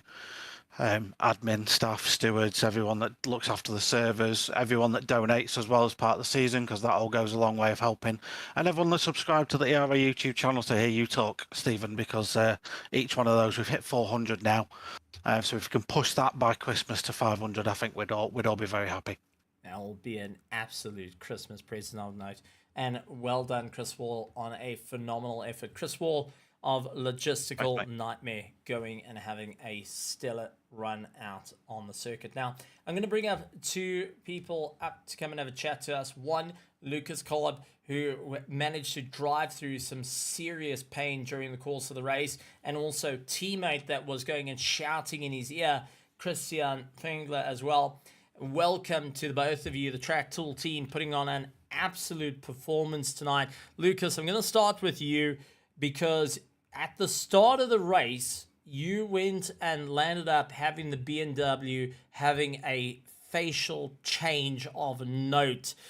Take us through what happened at turn 4, turn 5 here at Kyalami, and then what was the game plan going forward after having to pit to get that repair done and now trying to make up a bit of time? So first of all, hello, Stephen. Very happy to hear you. Yeah, the first corner I was basically following Roth because he was right in front of me, and I couldn't really see what was going on, and suddenly there was a car 90 degrees on the track. So yeah, no way to go then. And after that, I had like 40 seconds of damage, which I had to repair because my wheel was facing in wrong directions. So yeah, and then it was like 1.5 hours of, oh man, that's it, the championship is gone. So, and then Christian helped me a lot to get through this, and also thanks to James. I mean, he didn't let me pass. This was his mistake. No team orders. And yeah. With that being said, somehow, yeah. Sorry. With that being said, the whole season, you and David Roth have been fighting out in the points. Chris Wall's been fighting out in the points as well. and you've been improving. You've had some moments that just haven't gone your way, but you're one of the very few drivers that has scored every single round to try and move up through the order. How has the season been for you as a driver for the ERA Masters to really put your head into this and really try and work around not only driving GT3 cars, BMW M2s, GT2s, taking on different formats from heat racing all the way to longer endurances? Yeah, I think it was really good for the Masters League that you can that there was different cars to choose, like a single maker race and stuff like that. Yeah, just a bit bit sad that after a few races there were not too many people left. I mean, suddenly they came back, but yeah. I don't know. It's like basically in every sim racing championship where people hop off because maybe they can't win anything, and yeah. Well, that being said, But overall very good, nice Masters League. If there was more people, it would be a lot cooler, you know. But yeah, well, it is what it is. that being said, Yeah. it's in it to win it, and you showed the grit to fight your way through. Before anything, and before I let you go, I'm just gonna then pass on to Christian Fingler. Christian, the track tool team managing to move up through the order, a second and third, watching the two teammates literally into Ingwe fighting it out must have been a nerve-wracking moment to watch from the outside perspective, and also knowing that the championship is in the balance for Lucas Collard, who took a solid smack against the nose early on and had to fight his way back up into the order to eventually capture that second place. It must have been a bit of a heart and mouth moment for you. Yeah, you cannot imagine. Actually, I'm just getting ready to celebrate with some ice cream because holy shit, that was an emotional roller coaster. When we started the race, obviously the game plan was clear. James was doing not in a arrive and drive per se, but you know, he was in it for the fun. There was just points to score, but not really a trophy to get. And still, stellar performance if you consider that he had a pit lane start. So that was mental. Absolutely ace the one-stop strategy, and then Lucas, which is the decision made to play it safe, you know, like do a quick qualifying and past that, just manage the gap because it seemed impossible to catch up with David Roth, who had a stellar pace throughout the entire championship. And then lap one happened, and it was heartbreaking because you were looking at it, and Lucas had much higher pace, obviously later on in the race, but at the very point you were just struggling to be any words of support, because you were looking at the times yourself. You're like, oh shit, yeah, this is not planning out anyway and direction. And when Lucas was going backwards through the field, we decided to, okay, let's change it all over, go for a two-stopper, repair now, do a very long stint, and then a quick second one. And until the last 40 minutes, I would say, it looked like Lucas had done everything he could, and with a bit of luck, he might be able to cling on to a P3 in the championship, so at least a trophy. But that was not a given. Like, it wasn't gifted or anything, and you were just basically standing by, hoping for anything to happen. And then it went wrong for Wall with some errors and mistakes here and there, and at the same time also the whole story unfold with Diaga, who I think will beat himself up. And I can only say, man, that was a perfect race up until this point. So hats off to you. That was really proper. I'm still out of breath thinking about it. Just mental stuff, really. And then seeing how all this tumbled down, seeing how the damage affected Diaga and how he moved back through the field. And then it was like, okay, if we come in this order, Lucas, you would be on P3, but if you overtake this and that person, or you need that and that much points, then you perhaps even surpass Roth. And it kept changing and changing. And it was a really weird call when there were team orders, so to say, because we told James to defend like a lion whenever Wall came up to him, and told him to attack like mad when he was moving on to Diaga. But a stellar job from James, who, and let's face it, his battles with the other drivers had an impact on the race. Helped Lucas in the end, but seeing Lucas drive and reclaim this early incident into what feels like an absolute race win, even if it's P2. But by the looks of it, the win of the championship feels just absolutely amazing. That being said, it's been a long, long season of sitting, waiting, planning, and trying to work it out. Lucas, in closing from your side, anything you would like to say to the teams, to the drivers, everyone in the background, to your team going and giving you the support, but ultimately to everyone out in the virtual grandstands watching this on the debut season, on a chance to win an actual trophy from ERA, the very first time it's happening in history, and you're managing to fight out towards the top. You managed to score the points in what was described by Christian as a emotional roller coaster. Any final words from your side, Lucas? Yeah, first of all, I have to really have a big thanks to Christian for sitting here for hours and managing and giving up pit strategies and stuff. So I don't know if I would be here if he wasn't there. So, and on the other hand, I want to thank everyone for organizing, and the stewards and everyone did a great job. Yeah, and also to the viewers, drive in era. It's fun. Absolutely wonderful stuff. And Christian, anything from your side that you would like to say in closing, as been one of the, I would say, the chief pit boss in for the track tool team, getting to watch all the action and call from the sidelines? Anything you would like to say to the drivers, to the teams, to everyone behind the scenes, and most importantly to the viewers tuning in to get to see the first ever ERA Masters?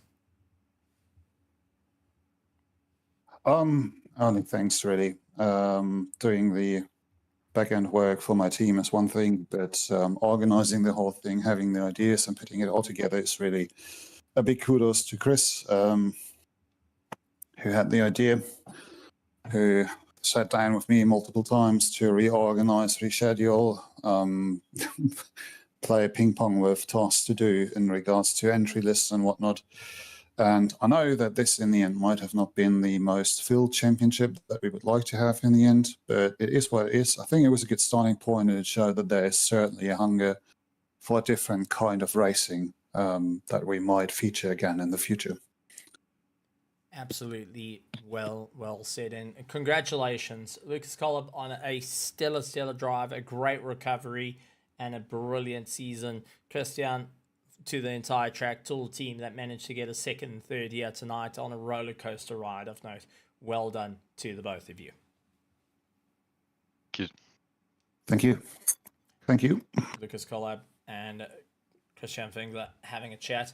And with that being said, we're going to move on to our pros, and there's two drivers I'd like to bring in. Last of the drivers is going to be Christoph Peterson, as you heard, part of the brainchild of this entire event. But I do want to bring in Henry Platt, who was part of the fights. And during the highlights, we actually saw the contact between himself and our now ERA Master Champion for 2026, Rafa Sosa. Let's bring in Henry Platt to come and have a chat to us, the Moscow Motorsport driver himself, that had to get his elbows out there.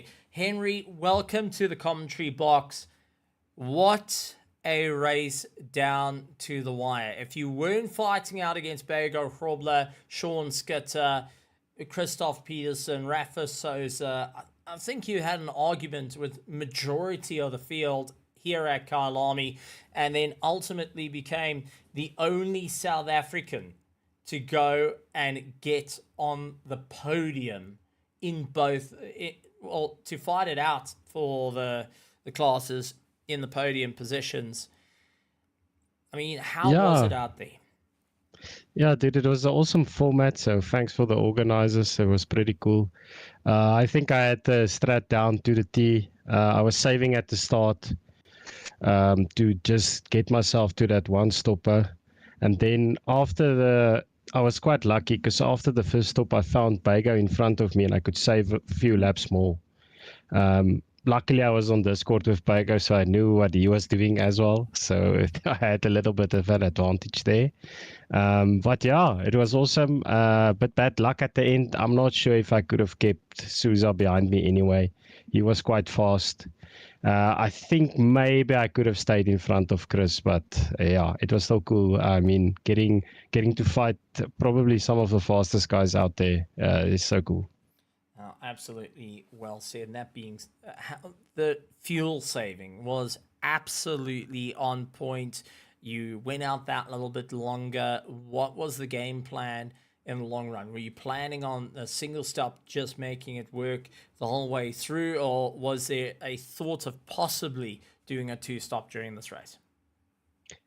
Yeah, I said I really went back and forth, and then I just thought maybe, okay, no, let me just go full fuel, because there was a 50% chance of rain as well. But at the start, when we saw no rain, I just said, okay, I'm going to go full fuel. I'm going to try and save enough on the first stint. My plan was actually just to save in the traffic at the start. But then there was like a crash, and then I had no traffic in front of me because I was on my own just driving. So I had to like lose time while saving fuel. But I think that one lap, literally that one lap that I saved extra in the first stint, made me get to the end. I made it with like nothing left. Just running with whatever fuel is left in the fuel lines. With that being said, any last thoughts from your side on this incredible season? You were lying fourth in the championship, waiting for the overall points. It possibly might look that you might go and have a chance to move a bit closer to P3, but it looks like a solid, secure fourth. Your side on a brand new championship that you're going to have to wait an entire year to eventually see it return and ultimately see the fight for 2027. Yeah, so I think I got fourth. I had to beat Peterson by one position at least to get a chance to catch him. But I mean, still happy with a fourth against the caliber of drivers that was here. My times about everywhere is better. My strats are better. Everything is better. So I'm excited for the next one. And yeah, thanks for everything, man. It was so cool. Absolutely wonderful stuff. Moscow Motorsport's very own Henry Platt going and putting up a solid fight for South Africa. Ultimately couldn't get the podium, but definitely gave a fight to our top drivers in the world and showing off what he can do. Absolutely wonderful to have a chat to Henry Platt. But coming into the box, one of the brainchild coming in, Christoph Peterson. When you look back at an idea on a piece of paper that you want to sit down and have a championship, bringing the best of the best from past and present to fight out, to call themselves an ERA master for the year, a championship that for the first time in history, trophies are being handed out, that a huge title is on the line, and also to go and bounce between different types of machinery to come down to the final round of the race. And it was a brawl into the last dying minutes, which you actually got to get involved in and be a part of. If you had to try and tell yourself that months ago, what would have been the thought? I mean, I'm happy that it turned out so well, because there was backlash for the series, because there was some criticisms of it being like kind of elitism, that you have to qualify for it, and like server 2 drivers not having that much of a chance and stuff, which wasn't the case in the end, because the qualifying events weren't really that populated. I think they were like last year in winter and January. So everyone kind of had the chance. We saw it today too. He wasn't doing the race actually, but in qualifying, people might have noticed Mickey Taylor. Some might know him from Server 2. He was there. He was registered. He didn't get like an extra invitation or something. This man qualified through the qualifying event. So if we do the Masters again, when we do the Masters again, I would say I'm hoping we're doing it again next year. I think we should make it a bit more known that everyone has the chance to get in here. And this competition kind of gave us the chance to test stuff out that we wanted to test out for a long time, but couldn't in the regular Sunday season, which is like these varying conditions all the time. Spec races in different cars that ACC has to offer that are all really good. Like the Porsche Cup race in specifically got really, really positive feedback from many drivers. I've heard many were really surprised at how good it was driving, how good it was raceable at Suzuka. So it's really cool. I think many people enjoyed it. The break, the long break in the middle killed it off a little bit, unfortunately. There was, yeah, just unlucky, but I'm glad that we managed to kind of save the last race and give it a little bit of a bigger grid, with inviting a few guest drivers pretty much. That was still competing like seriously, because we made it a SimGrid event, of course. So yeah, I'm super happy to be part of it, to have organized it. Also, like now already thanks to Christian, because like I've really not been doing the most work. That's always him.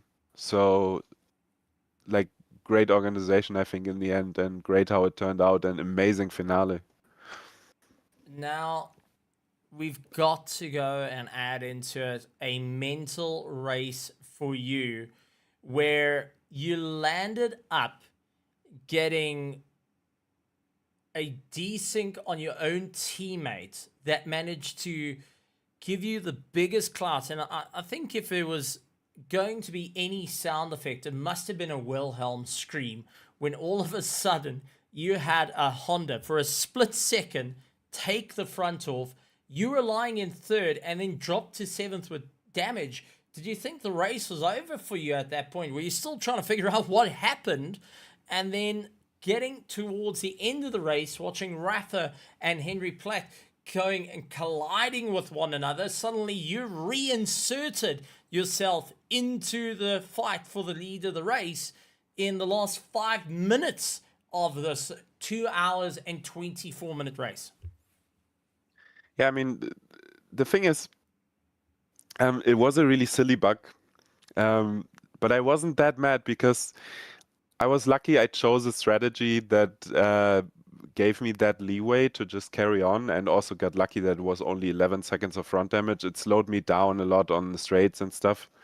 So I was, of course, handed down a little bit. But at the time, I had already let Ernest through because I was fuel saving. I was fuel saving the whole stint. That's also why I could run that long. So I could have a second stint where I could push and only do one stop. And I think if this wouldn't have happened, I probably would have won the race. But I'm still super happy about how it turned out, because it was a fun race. It was an amazing battle in the end. And mentally for me, this was also really good, like a really good test, because before this weekend, I had kind of like, because of this long off season and having won both titles again, and kind of the participation in era going down and stuff, I had some problems motivating myself to race, and kind of had lack of purpose a little bit in racing. So I had made the spontaneous decision this week to join some friends in the 24 hours of Spa and iRacing, which I did since yesterday, 7 p.m. my time, and the last stint was actually like 2 hours before this race, which is very unusual for me. Like, I'm not switching sims that often, but it was really fun, and that really reignited that spark, and that carried over into this race. I was really not mad that that happened. I probably would have been mad if it would have been a worse crash or something, but I just pushed through. I just carried on with my strategy, and in the end I got rewarded with it. And that's like a really, I guess that's a lesson to learn in life, that if you keep a positive mentality, then things like this turn out well in the end, I guess. With that being, And yeah, I think I kind of got my mojo back this weekend. Like, I'm really happy about this weekend in general. I think it's phenomenal and well done on doing a 24, then into an insane race like this.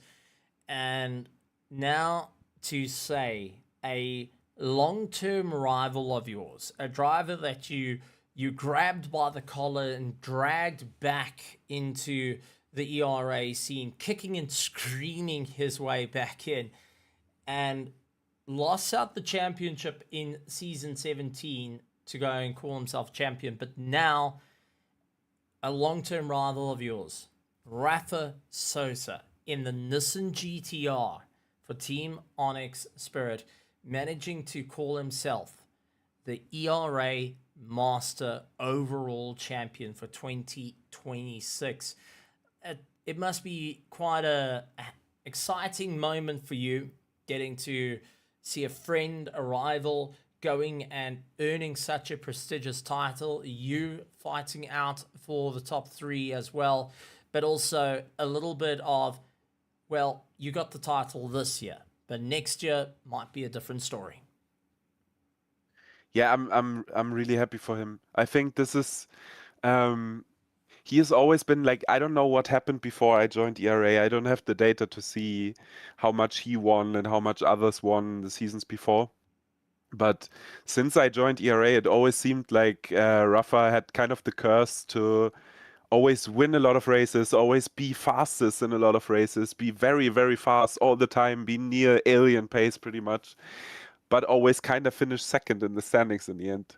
And so I think this is kind of like, if you can call it that, this is kind of finally this little crowning of his legacy within ERA, I think, because he's always been a highly respected driver. Everyone looked up to him and his pace and his skill and what he can do. He also pushed me, like, I don't know if he knows, but he pushed me a lot. Like, when I was able to actively race him the first time in season 10, like after I won my first title, but in my first title season, I wasn't actually that competitive in terms of pace. I was proud of being able to race him and being able to keep up with him and finally also beat him. So yeah, this is amazing that he won this, and I hope he feels like this is an accomplishment, even though the last 2 rounds were maybe not as populated as they should have been. But I know Bagger was, for example, still there, and Skitty was still there and stuff. So there was the competition. He had to push through it. He had to practice for it, and I think we couldn't have gotten a better champion for this Masters League. This is he really deserves this. Absolutely well said, and a phenomenal drive. Any last thoughts from your side on an incredible season, to everyone behind the scenes, the drivers being part of it, to the teams, and most importantly, the spectators joining in, getting excited, being a part of the show, and looking forward to some incredible racing? And as we say farewell to the ERA Masters for 2026 and crown our champions, as it does look like it's going to be Rafa Sosa taking the overall and the pro from his standings. And it looks like we will be, if I'm looking at what's being said, Lucas might have just taken the win in the AM Championship of this part. Any last remaining thoughts from your side?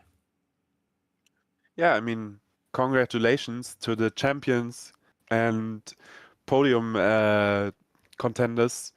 And also thank you to everyone who participated and watched and organized and commentated this series, because you've all been part of this. You've all made this a great series, and I hope we can do it again next year, probably in a different sim.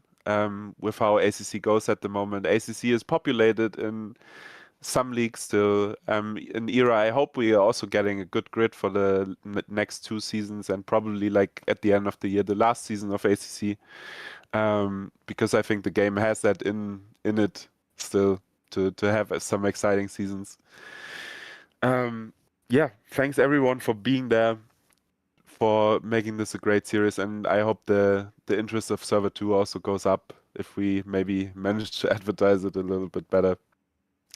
I think these are interesting days for ERA now in the middle of the year. We'll see how it goes for the next half year, what we need to think of, what ideas we need to bring in to keep the community together and to always get a good grid in whatever sim we're doing. So I'm looking forward to the next half of this year, and I think there are many great races to come. Absolutely well said, and a absolute well done to you, Chris. Phenomenal work, and Fear the Bones driver Christoph Peterson managing to fight out till the very bitter end. Wonderful to have you in the commentary box. Go and get some well-deserved rest. Well over 24 hours of racing, and you managed to fly out for the podium yet again in a car that, well, season 17 brought misfortune to you, and it's good to see that it finally broke the streak and came back to you. It's an amazing car, though. I had so much fun today. I'm thinking about driving it again next season after this race, because it's super fun. It's a great car. Out of curiosity, did you drive the Mercedes in the 24-hour? No, actually not. We drove the 296. Wasn't like I had no idea about what's good or drivable in iRacing, so I just went with what the others took. But yeah, it was a 296. Absolutely wonderful stuff. Well, Chris, well done on a stellar run, and we look forward to having a chat to you soon here in the commentary box. And well done on a phenomenal season. Thank you, Steven. Christoph Peterson of Fear the Bones having a ton of fun out there. As you heard, did a 24-hour, then 2 hours later came fighting out in a championship of note. Folks, it's been an incredible one. What a race. When you thought about a Kyalami race, 2 hours and 24 minutes, no one thought that it would come down to the dying minutes to make it all work and ultimately come into a solid fight. Drivers had to really dig deep and think outside the box, had to think laterally, vertically, horizontally, every type of version to try and dig deep and move forward. We saw perseverance in some of the most difficult times from those that have thrown the towel out to eventually getting back in the car and seeing it through to the end. And I'm looking straight at you, Chris, for that one. And also to those that had to drive through some of the hardest time. Lucas Kolob, along with Ulrich Diago, smashed out cars, and they eventually just kept it going regardless of everything. It's been an incredible season, and we've got to give a huge round of applause to Rafa Souza, the Brazilian, managing to capture the win and call himself the ERA Masters champion for 2026. Overall champion, and what better way to end it off at a circuit that is home to champions. Doesn't matter if you're in tin top racing, single seaters, or bikes. Kyalami has brought all the action and once again does it towards the sharp end of the field. Folks, it's been an absolutely incredible one, and a big thank you to everyone, to the drivers, to the teams, to the families, and to you, the spectators, coming in, being part of the show. Big thank you to all our admins and stewards for all the hard work they do behind the scenes to make it work. And if you're interested in joining us in racing, head over to the description. We have got this coming Thursday, a Arrive and Drive on AC Evo. We got 2 more seasons in ACC this year, and we will be looking towards other sims like AC Evo coming up. and it's going to be an absolutely incredible run. Folks, it's been an exciting one. A big shout out to my co-commentator who wasn't here tonight, but has been a voice out on the ERA Masters, and that's Adam Ty, who has been giving blow-by-blow information. Absolutely wonderful to have him out on air. And we can't wait to see you next time. Make sure you hit the subscribe button along with the bell notification icon and leave a like. Let us know what was your favorite car track combo of the season. And if you really don't want to get into that much of a chat, just go and say, and how's it? Or give a bit of a thumbs up in the comments. It helps with the algorithm. But folks, it's been an absolutely incredible one. My name is Stephen Koenig, all the way out from South Africa. We say farewell to Kyle Army here in Midrand, Gauteng, and we look forward to our next season of racing with our ERA Sunday Championship. We say farewell to the ERA Masters Championship. Until next year, 2027. Who will be able to take the crown away from Rafa Sosa? You're going to have to find out. It's going to be a difficult time. Maybe you will be the next ERA Master. Thank you very much for joining us. And like always, to everyone around the world, out there, up there, and all around, let's say it together. Good morning, good afternoon, good evening, and good night, everybody.